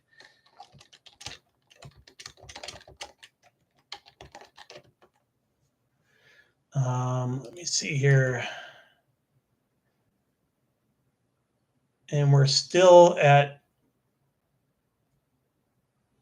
There's actually more than just Arizona that doesn't conform. El Paso, Texas, does not have daylight savings time because it's right across the border from Texas, and Mexico doesn't. Or sorry, it's across the border from Mexico, and Mexico doesn't use daylight savings time. So you know they didn't want people to drive across the Rio Grande and then suddenly be in a different time. And I appreciate that. Also, there is or was an area in Indiana uh, that did not change its clocks. Um, are there time zones in the Wasteland? No, Matthew. No, like no. Why do you hurt me? Um, no, the classic TV show from the late 80s, early 90s, Erie, Indiana. It lasted one season. There was an episode where the main character set his clock back an hour for daylight savings time, but they were in the part of Indiana that doesn't have daylight savings time. So he got trapped in the past because his watch was set in the past, and like there were no people. There were like two people that were also trapped in the past because they set their watches back for daylight savings time. Um, and why I still remember that, 35 years later, I don't know. It was probably more than 35 years. I'm gonna look up Erie, Indiana now so I can be sad.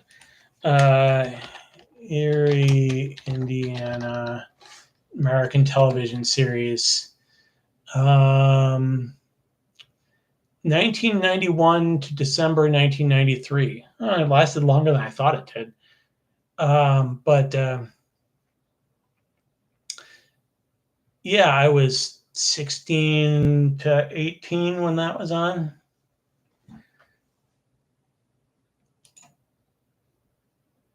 Another tool for the wastelands. I'll just interface with that vehicle. I'll get the clock adjusted to the correct hour. 1990. Yeah, one of the things that the exiled grease monkey can get is they've got a designated mod for their car, and in this case, in one of the cases it's a rad brain, like a radboard brain for their car, and the radboard brain is pissed off because it was intended to go in a humanoid, but it's stuck in a car, and it's a kind of a joke about Knight Rider. You know, if Knight Rider was just really really pissed off, and that's what the Rad Rider is. Anyways, interface with the War Combine. Yeah, I don't have a like a designated like uh, jack, like a cyber jack in the game. I guess I have a hacker archetype for the baffled researcher, um, but I feel like it's more appropriate for them to be like typing on keyboards and whatnot to do their hacking, because we all know that you're not a real hacker until you've got like three guys typing on two keyboards and four uh, monitors to do the real hacking.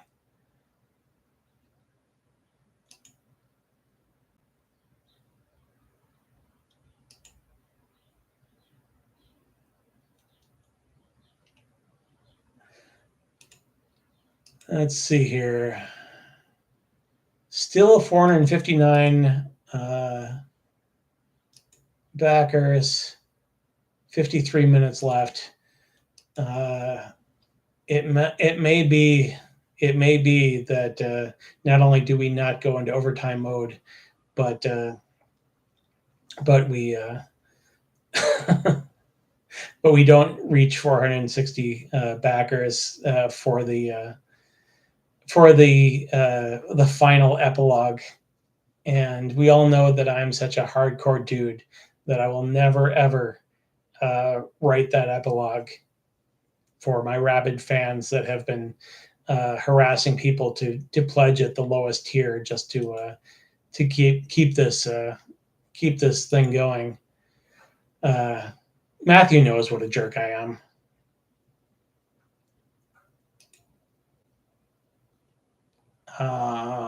Anyways, so anyone got any good stories? Worst person ever. I know. I try to be the worst person ever, and the fact that I'm achieving it, I think, is to my credit, actually, because it's hard to be a real bastard in this world.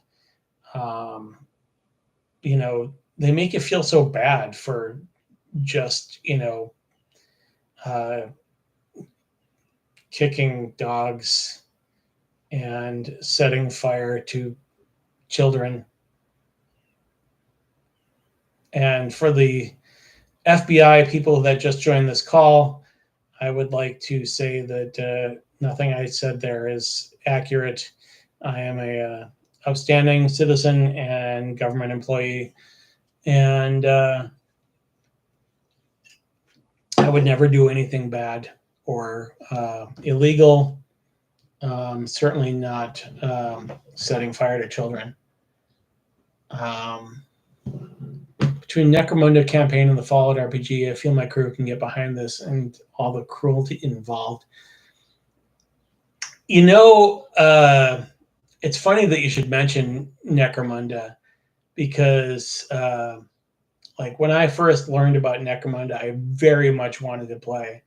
But I had just gone to college and I didn't know anybody that was into it. All of the Games Workshop people that I met a little bit later were just into 40K and base coding Tyranids so that they could roll over my painstakingly painted Space Marine army.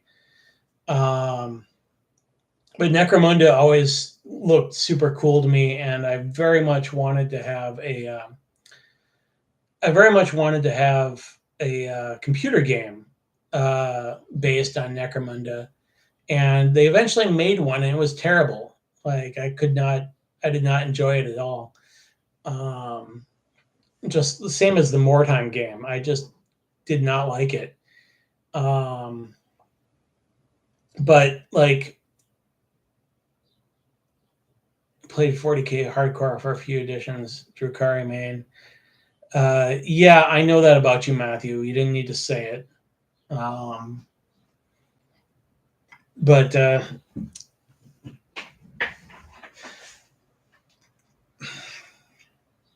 anyways, but yeah, I'm a big XCOM guy, and my oldest friend the other day said, "Scott, I'm thinking about learning. I'm thinking about learning, to design computer games, and do you want me to do Wasteland Degenerates?" I'm like, well, if you could use the Unreal Engine to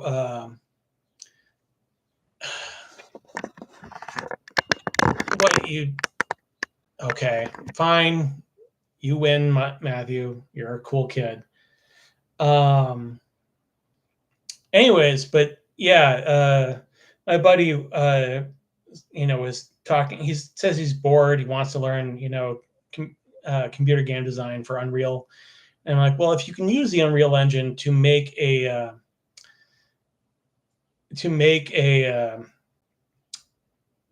an XCOM version of Wasteland Degenerates, I would just explode, I think, because that would be like my ultimate thing. Matthew knows that in the Facebook advertising campaign page, multiple people have asked me whether or not this is a computer game, and the and I'm like, does it look like a Switch game to you? Nintendo is usually pretty kid friendly. I don't really have Mario or Princess Peach in here, but yeah. So like people kept asking me if it was a computer game, and I'm like, no. I would love for it to be a computer game, but I can't really do it with the $10,500 that has been gifted to me by the lovely backers of on BackerKit. But if my buddy does it for free, then I'm down. And Stuart, who's making the character generator, was asking me the other day about whether or not he could make Enter the Dismal Armory, get a tie-in with Borderlands, and it's somewhere in between Necromunda and Mad Max. That's fair. Yeah. I'm not gonna tie it in with Borderlands because enough people think that I'm ripping off Borderlands that I don't want to make that comparison again.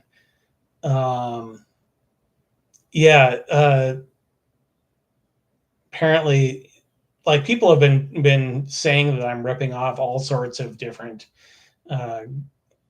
computer games, and I'm like, no, those computer games are ripping off Mad Max, and I'm ripping off Mad Max. Thank you very much. So, anyways, what was I saying? Humans find patterns everywhere. That's true. That's very true. But anyways, let's see, 45 minutes left. We're still doing real good. Oh yeah, so yeah, I've played a lot of XCOM 2, Phoenix Point was a great game, and especially Phoenix Point because one of the later DLC allowed you to trick out a post-apocalyptic, hot rod. But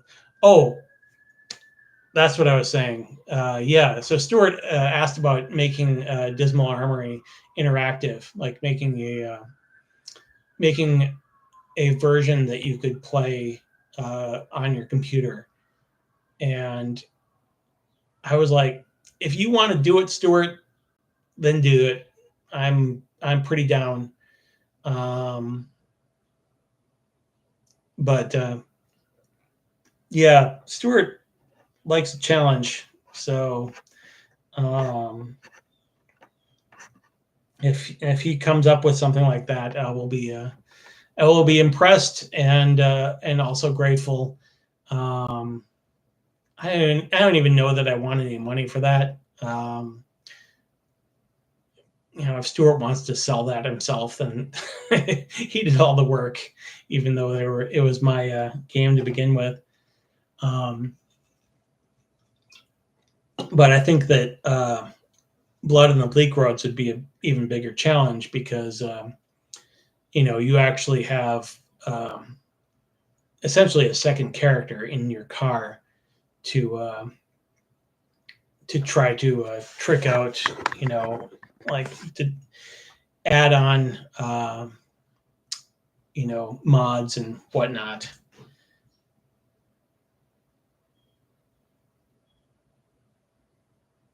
And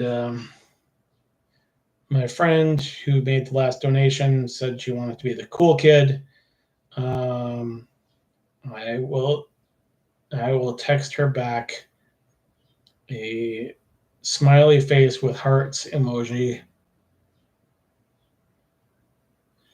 Um, okay.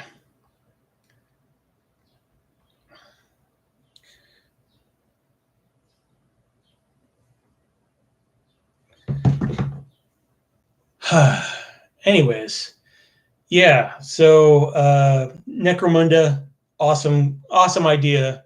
I would. I think that it would make a great XCOM style game, or you know, if I could license Wasteland Degenerates to be a Necromunda style game, I would do it in a heartbeat. We, my buddy and I, used to talk about doing a, you know, kind of a post-apocalyptic game. I was going to write it. He was going to do the computer stuff, and it just never happened. As these dreams, you know, from youth, often do not happen. Um, but yeah, it's a it is something for the future. You know, who knows what will happen with the universe. Um, I am not going to stop supporting Wasteland Degenerates for some time to come. Uh, you know, while I may do other games, you know, as a hired gun on occasion, like I'm doing for Smorkborg. I'm doing a kind of a solo friendly adventure for Smorkborg. Um, but yeah, I'll do, you know, hired gun stuff if people want me to. Um, but I think my main passion is going to stay with Wasteland Degenerates for a while. There are a lot of different places I can go with it. You know,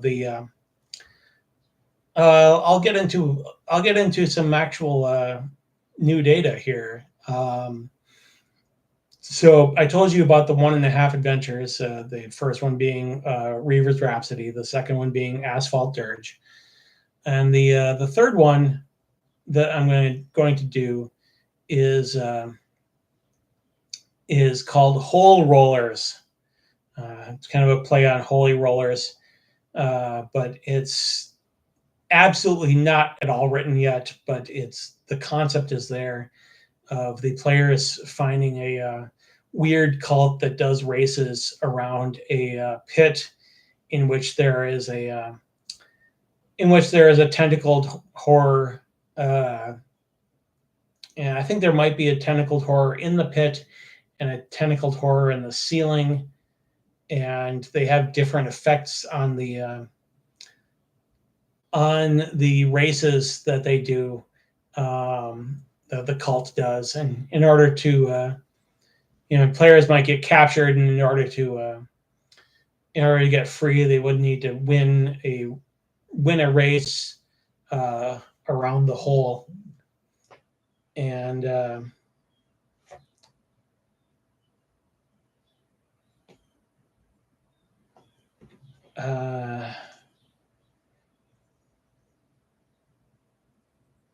sorry, yeah. So yeah, the whole rollers is going to be the third one. The fourth one, I have ideas for that, to be something to do with outer space? Question mark. There's a classic trope of astronauts coming to Earth after an apocalypse. So having a class that's an astronaut that's fallen to Earth, um, seems like a really good idea. Um, they were trapped on the International Space Station or whatnot, for many years, and finally they managed to crash to Earth without dying, only to find that everything is screwed. So I've got this idea. I haven't written it down yet, but it's kind of lurked at the edge of my consciousness for a while. And a lot of times these things just stay in my head until they reach critical mass, and I have to write them down. And that's what happened with Wasteland Degenerates. I ended up just kind of spewing it from my brain into the computer, over the course of a couple weeks. And of course, I did a lot of revisions and whatnot, but the thing itself ended up being mostly taken care of in a couple of weeks. Let's see. 36 minutes left. 459 backers. I feel bad. There's a pledge switch. Somebody just added on the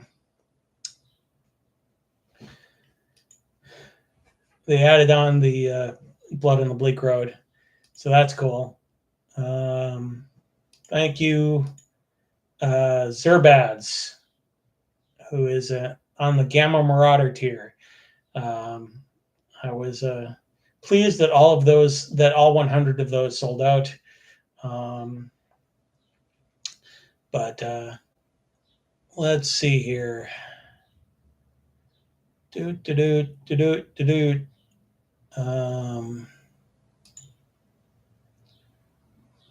Backer count, no more cancel backers.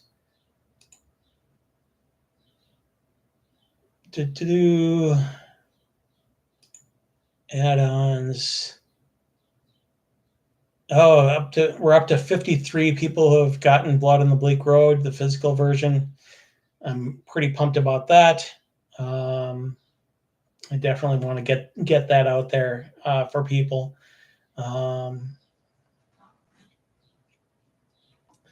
Let's see here. Discussions.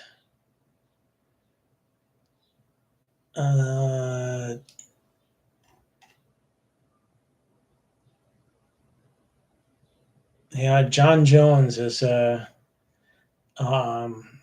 waiting for that 460.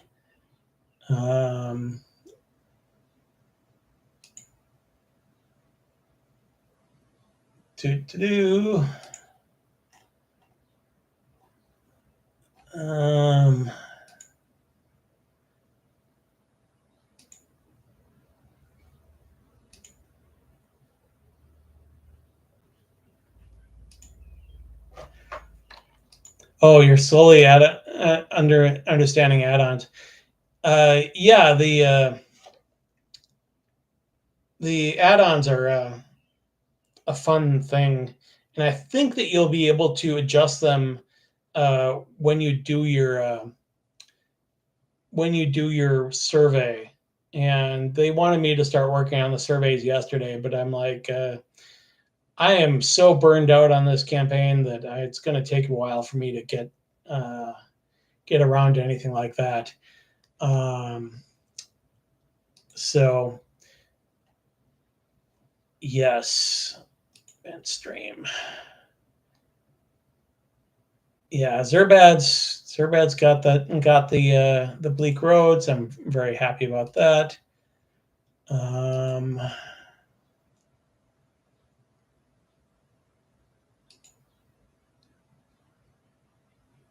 Oh, Zerbad's BU. Oh, okay. Sorry, my brain. It takes me a while, but I get there. I thought Zerbad's it's being slang for a cool dude. I don't know. I mean, I'm not saying you're not cool, Bob. You've been hanging out with me for like 2 hours, 2.5 hours now. So yeah, I appreciate you.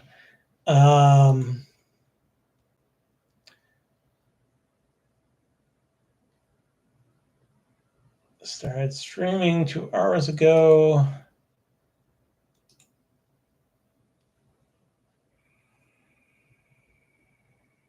Let's see, 32 minutes left. I'm gonna make it. It's like Homer Simpson doing Mary Tyler Moore. We're gonna make it after all.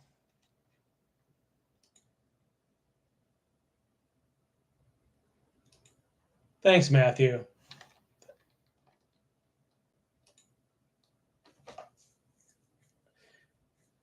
Matthew, this live stream has not been as popular as I was hoping.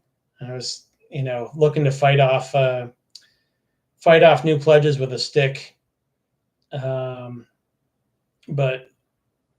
that has not happened. Clearly, we definitely beat projections that said that we were going to make, not a lot. I got the message out to my crew of not their ability efforts, but we'll see. If you got somebody to pledge $1, I think John Jones would explode, because we hit the 460 mark, and as long as no one cancels their pledge in the next 30 minutes, I think we would be good to go. But honestly, if your crew is not interested in Morkborgs, they probably shouldn't pledge. I'm just saying. It's not that serious. But anyways, yeah, things and stuff. I was there have been points in the campaign where we just, rocketed. The first day we made like $3,000, I think. And in the it was last week when Exalted Funeral backed us, and their 51,000 followers were notified. We made like $1,500 in one day, which was the single highest jump outside of the first days. But I probably could have done more pushing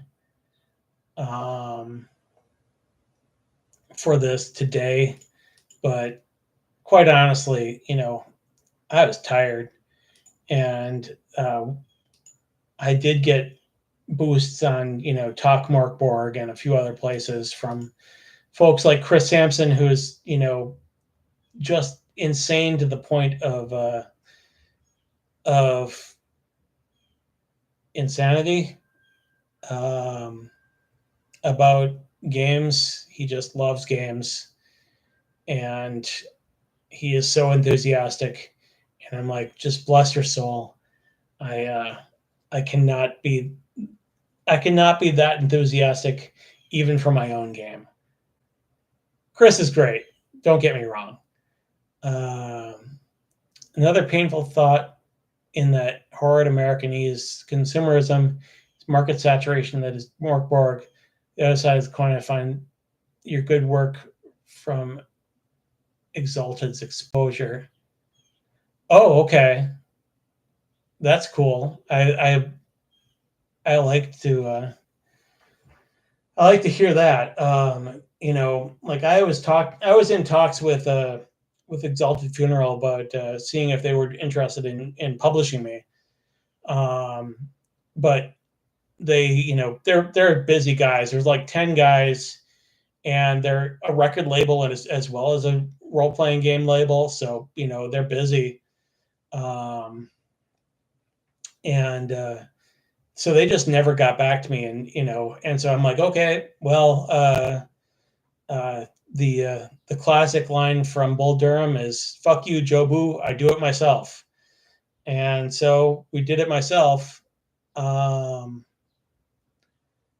I got so much Morkborg already. I hear that. I bought an entire shelving unit just for Morkborg. So yeah, I know all about having too much Morkborg. I really don't intend to play it, but I want to make sure that I think they're talking about Exalted Funeral, Matthew. Exalted, the RPG. But I may be wrong.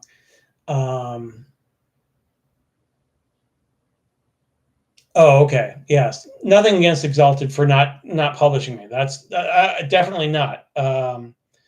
I didn't expect anyone to just drop everything and publish me, even though I rock and I have a pretty decent artist on my team. But I've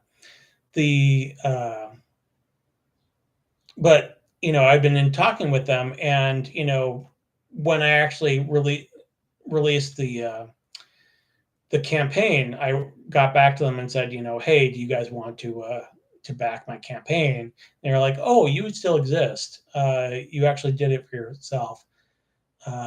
Exalted Funeral is based 30 to 45 minutes from house. It's a weird small world. That's cool. I was interested in Exalted Funeral because they're an American company, but they do international stuff, which is cool. I have some people interested in Wasteland Degenerates that refused to back my game because they didn't want to pay international shipping, which is super fair because it'll end up costing about the same as the book itself unless I miss my guess. But anyways, when I talked to them again, they were like, oh yeah, do you want to just invoice us for 25 copies, or do you want us to back the campaign? I'm like, if you could back the campaign, it would be really nice. And that was before I knew that they had 51,000 followers. So yeah, that was pretty slick. Anyways, let's check the time. 25 minutes. Let's see here.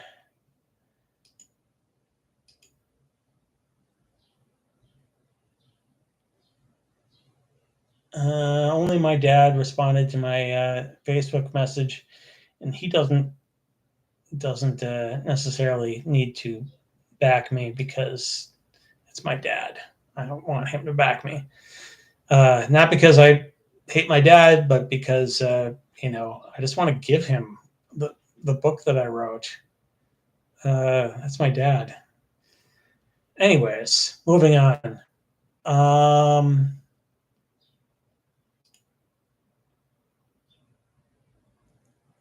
Matthew, have you backed the book yet?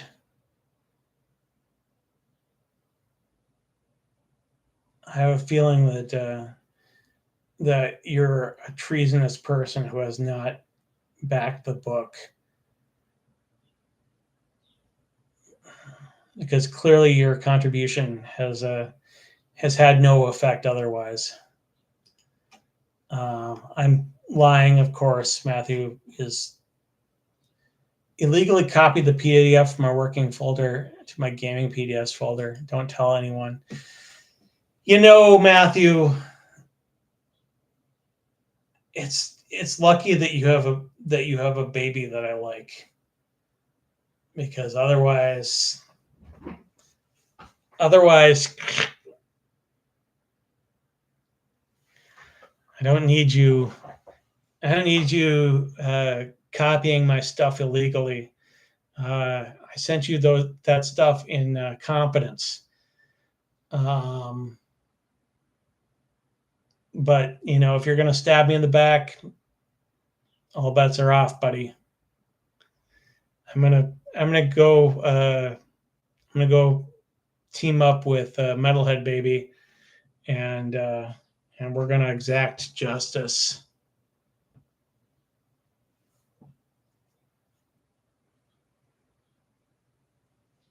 Yeah, I know you got to do what you got to do. I'm not busting your chops on that. Not really.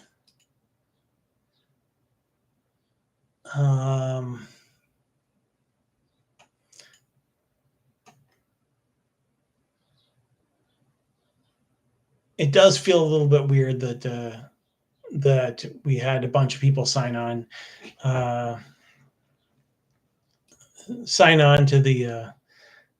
the campaign today, and even people like a half dozen or so signed on to the event.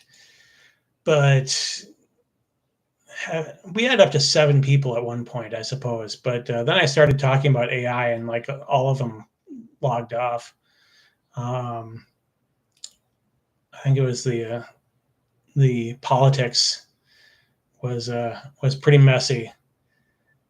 Also, it was going on for much longer than I expected. Why we are still going on at almost 3 hours is beyond me.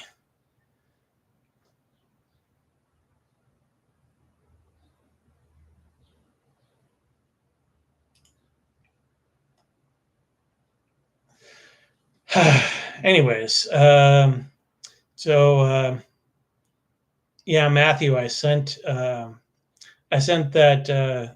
kind of a version of those of that Blood on the Bleak Road's legacy options to Paul D, the lone adventurer, to see what he has to think. He has to say. He has not responded. So I feel like maybe I overstepped there by sending him some game mechanics, but that dude is the most experienced solo player I probably ever known. He's just a busy guy. Okay, that's fair. I know he does a lot of like editing videos and whatnot, and he probably has a day job that consumes his time.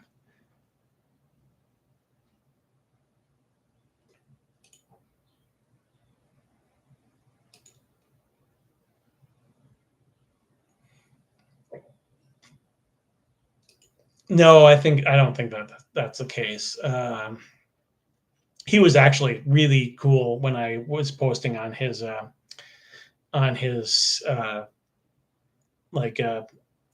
his YouTube when he was doing Enter the Dismal Armory. He got a number of things wrong, but like these solo games, you know, they don't have exhaustive definitions of every single thing, and it's hard to keep everything in your head at the same time. Um, so I was like, yeah, you can definitely play like that. I don't care if you play it like that. You know, I'm not precious about my rules. I want everyone to have a good time. Um, you know, if like the first rule of any RPG should be, uh, does it make people have a bad time? If so, don't do it. And you know, there's some complexity involved with with that rule. If something makes one person happy makes other people sad, but if you're playing a solo game, that's not going to be an issue. So I'm down with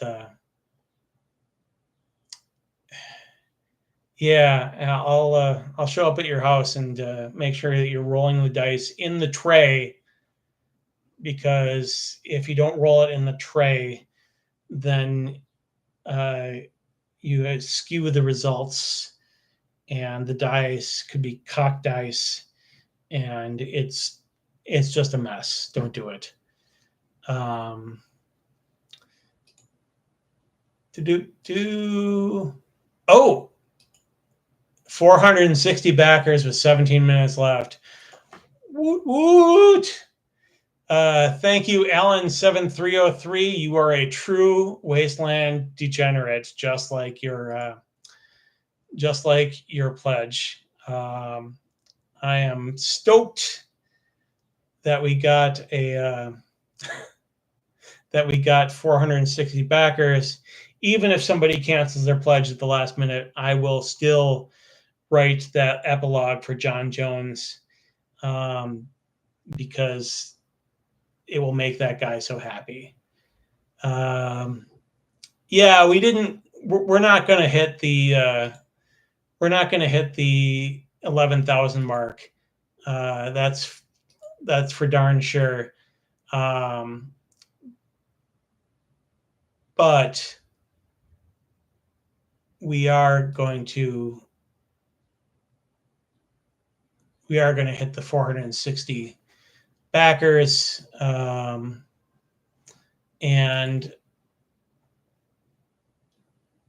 that makes me happy.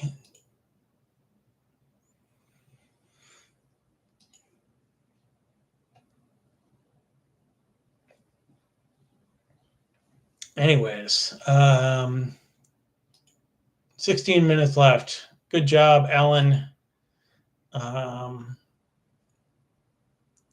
I'm unless somebody orders like 40 books, I don't think that we're going to hit the 11,000 mark.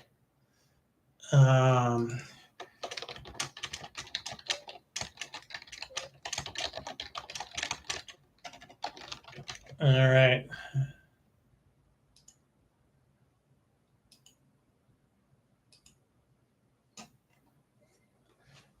All right. Well,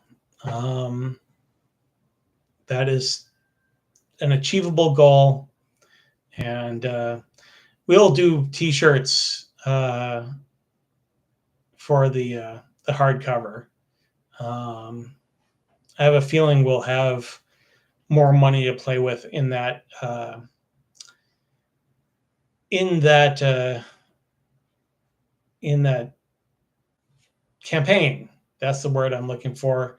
I'm real punchy, Matthew. I've been doing this a long time. All of my other live streams were like 40 minutes, and I did interviews, but the best interviews were also like 40 minutes.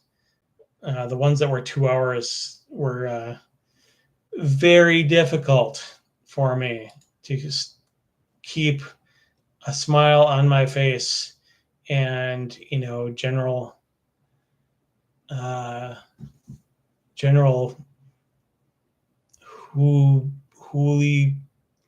hooliganisms. I don't know.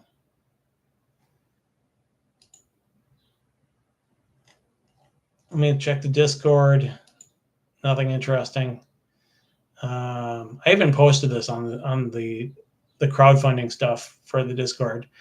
Go get a beer and put our feet up. I have work tomorrow. I don't want to drink any alcohol after this. I'm going to drink a lot of water, I think, because I've been mainlining energy drinks just to stay afloat here. John Pingo, you're here. Good to see you. We managed the 460 backers thing.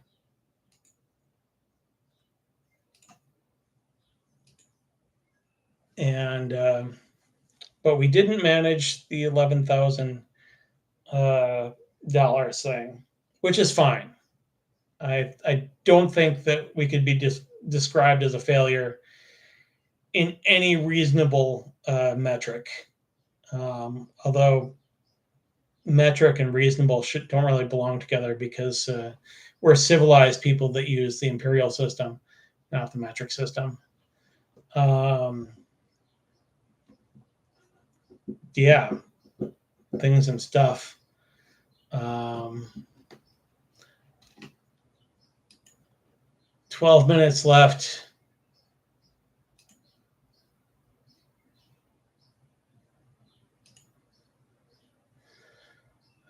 What have you been up to, John?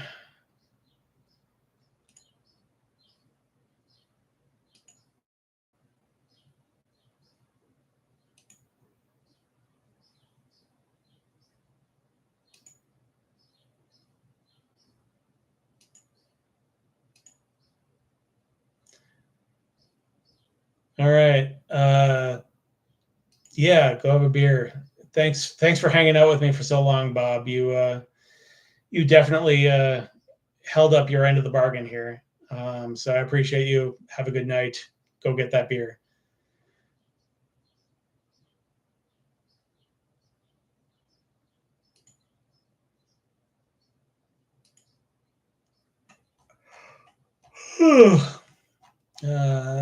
Checking the Wasteland Degenerates Facebook group.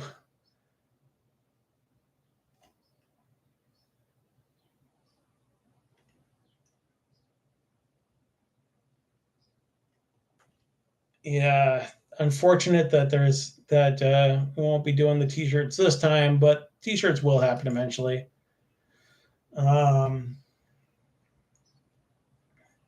I guess there's nothing stopping me from doing the t-shirts, but it's a good stretch goal to actually put in there. So, I think that it will be a good thing to add on to the core book when we do that campaign. A little bit of unfinished business never hurt, I guess. I did reach out to a couple of t-shirt providers, and I might ask them to make one or two for proof of concept, but I don't think that I'm going to make a large run of them yet.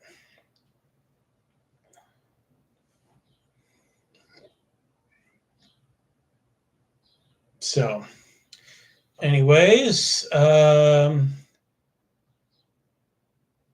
watching The Acolyte.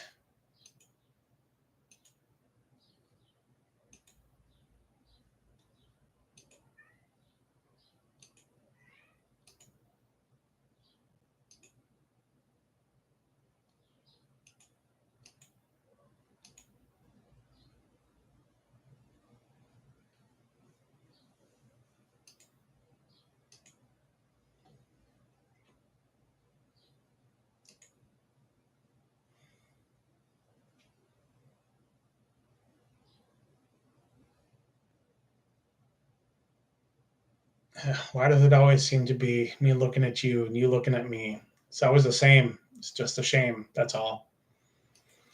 You could say day and outside night. tell me it's wrong when I know that it's right.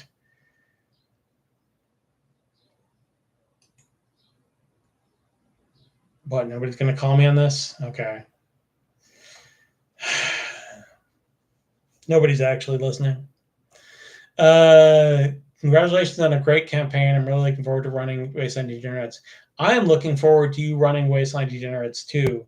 I hope you join me for the hardcover when we do that as well, because that has always been my dream, is to have a hardcover role-playing game book.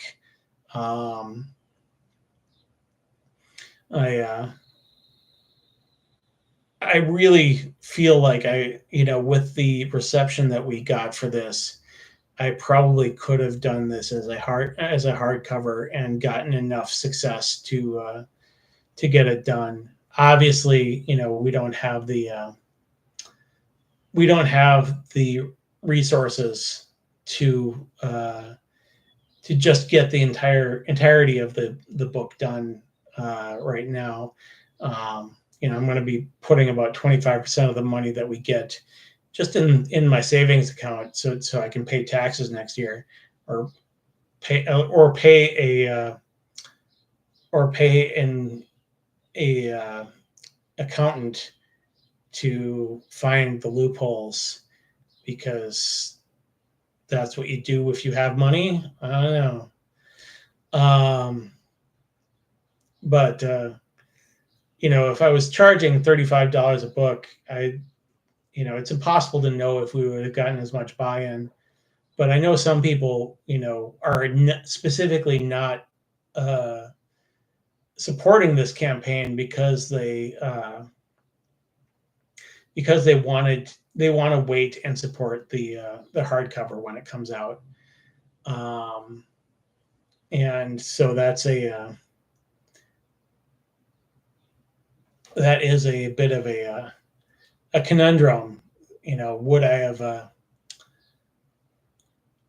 I have done the same business, had I had a book that was like, $35 hardcover and 160 pages? As Matthew says, it's impossible to know in that alternate universe. I did let BackerKit convince me that I wasn't going to make, enough money to reach even my first stretch goal. But we all know that turned out a little bit differently than what BackerKit expected. I'm sure they're very happy with the fees that they're going to collect on this project. Anyways, 6 minutes left. We're doing great. We're here for the long haul.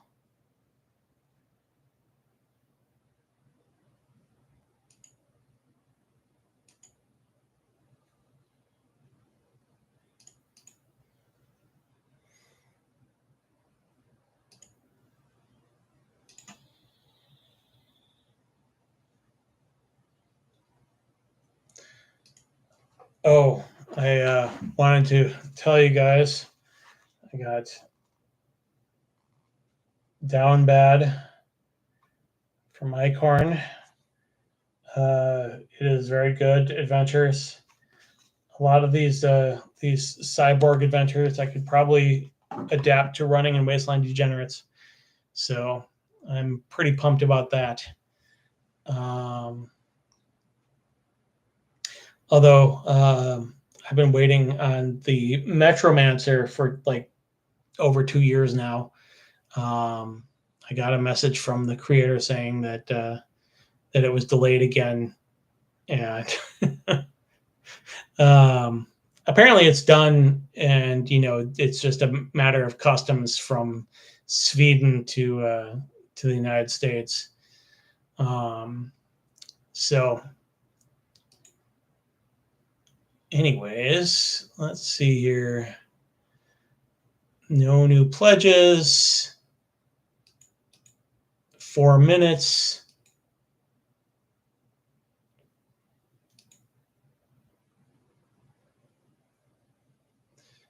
You can count on me backing the hardcover. I think the hardcover campaign will be very successful. I think you're right. I think so too. I was worried about. Basically publishing the same information twice, but I think I made the argument about why you should get the jumper cable edition. Insofar as it won't be useless once you have the hardcover. I mean, yes, it's mostly the same information, but you'll be able to give it out to players. It doesn't cost as much, and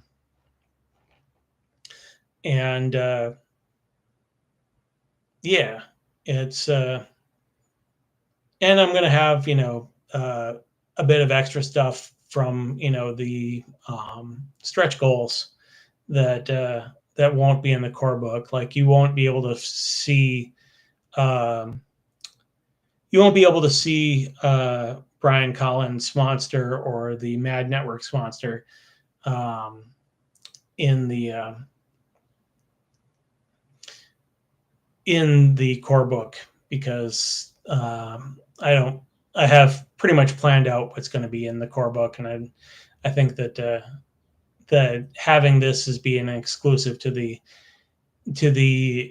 jumper cable campaign is a good thing for now. I'll probably republish those monsters with permission at a later date, or sell the undone booklet separately, maybe. But we'll see. I mean, that's I think it would be good for the solo players that don't want to buy the hardcover. But we'll see. 2 minutes to reach minimum safe distance. I am so punchy right now.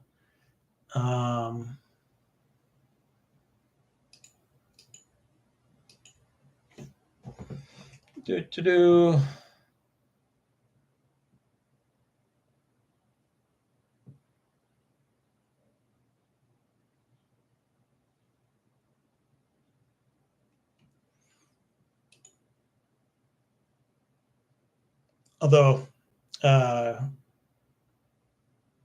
imagine with the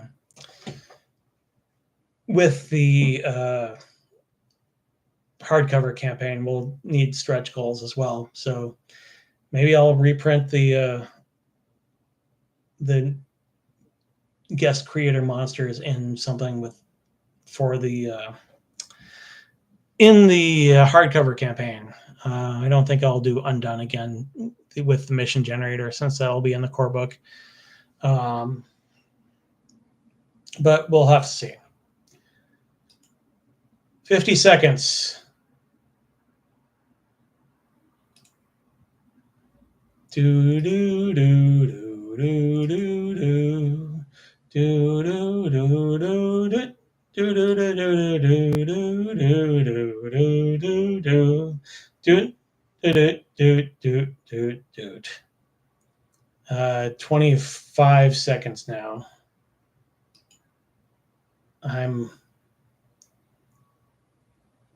What did you back?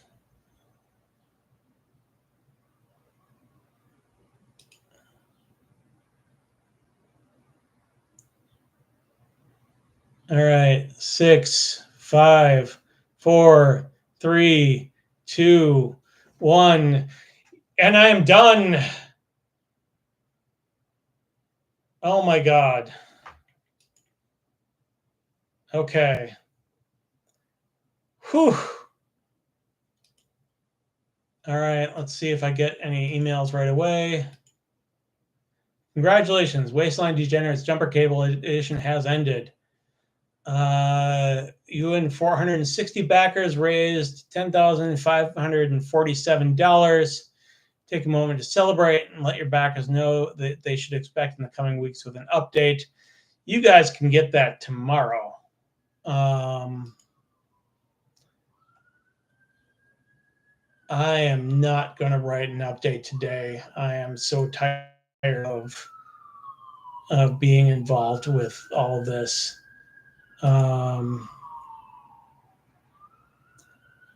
But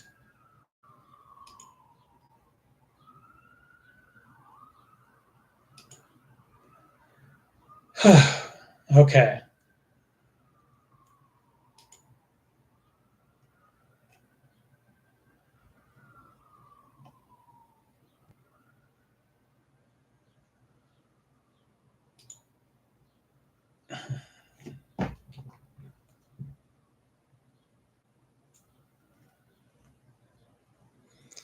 All right, I'm going to text Matthew because I don't think seeing him make great players time when card cover comes out. Great family. Thanks, John. You can go if you want. I am gonna just stay here for a second in case anyone hops on late. But yeah, we did it. We did it with a fair amount of style, and we didn't do it with any help from major companies. We didn't screw over the little guy at all. I am the little guy. My weight loss regimen notwithstanding. But yeah, I feel pretty comfortable with that. We did pretty well here, and we're going to be doing a lot of good stuff together. I'm going to check my backers. View. Character road chunk comic grid. Okay, all right. Yes.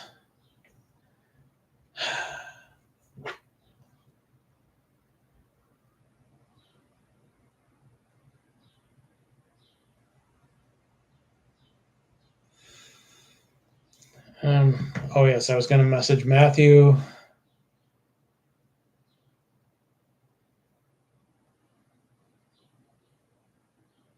My God, what have we done?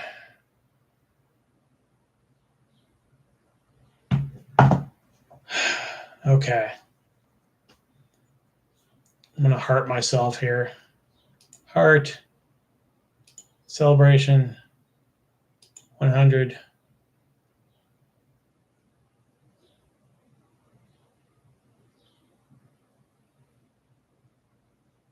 Yeah, Cyborg book down bad. I'm pretty pumped about all of Icorn's stuff. Thanks, John. I think there's a chat delay or something, but that's okay. I will. You will be hearing from me tomorrow when I do the update, the success update. And probably look at the surveys as well. I'm not going to do the surveys for a while, but yes, Matthew, woo indeed. Can I get some celebration here? There we go. All right, nuts to this. I'm out of here. Have a good night, guys.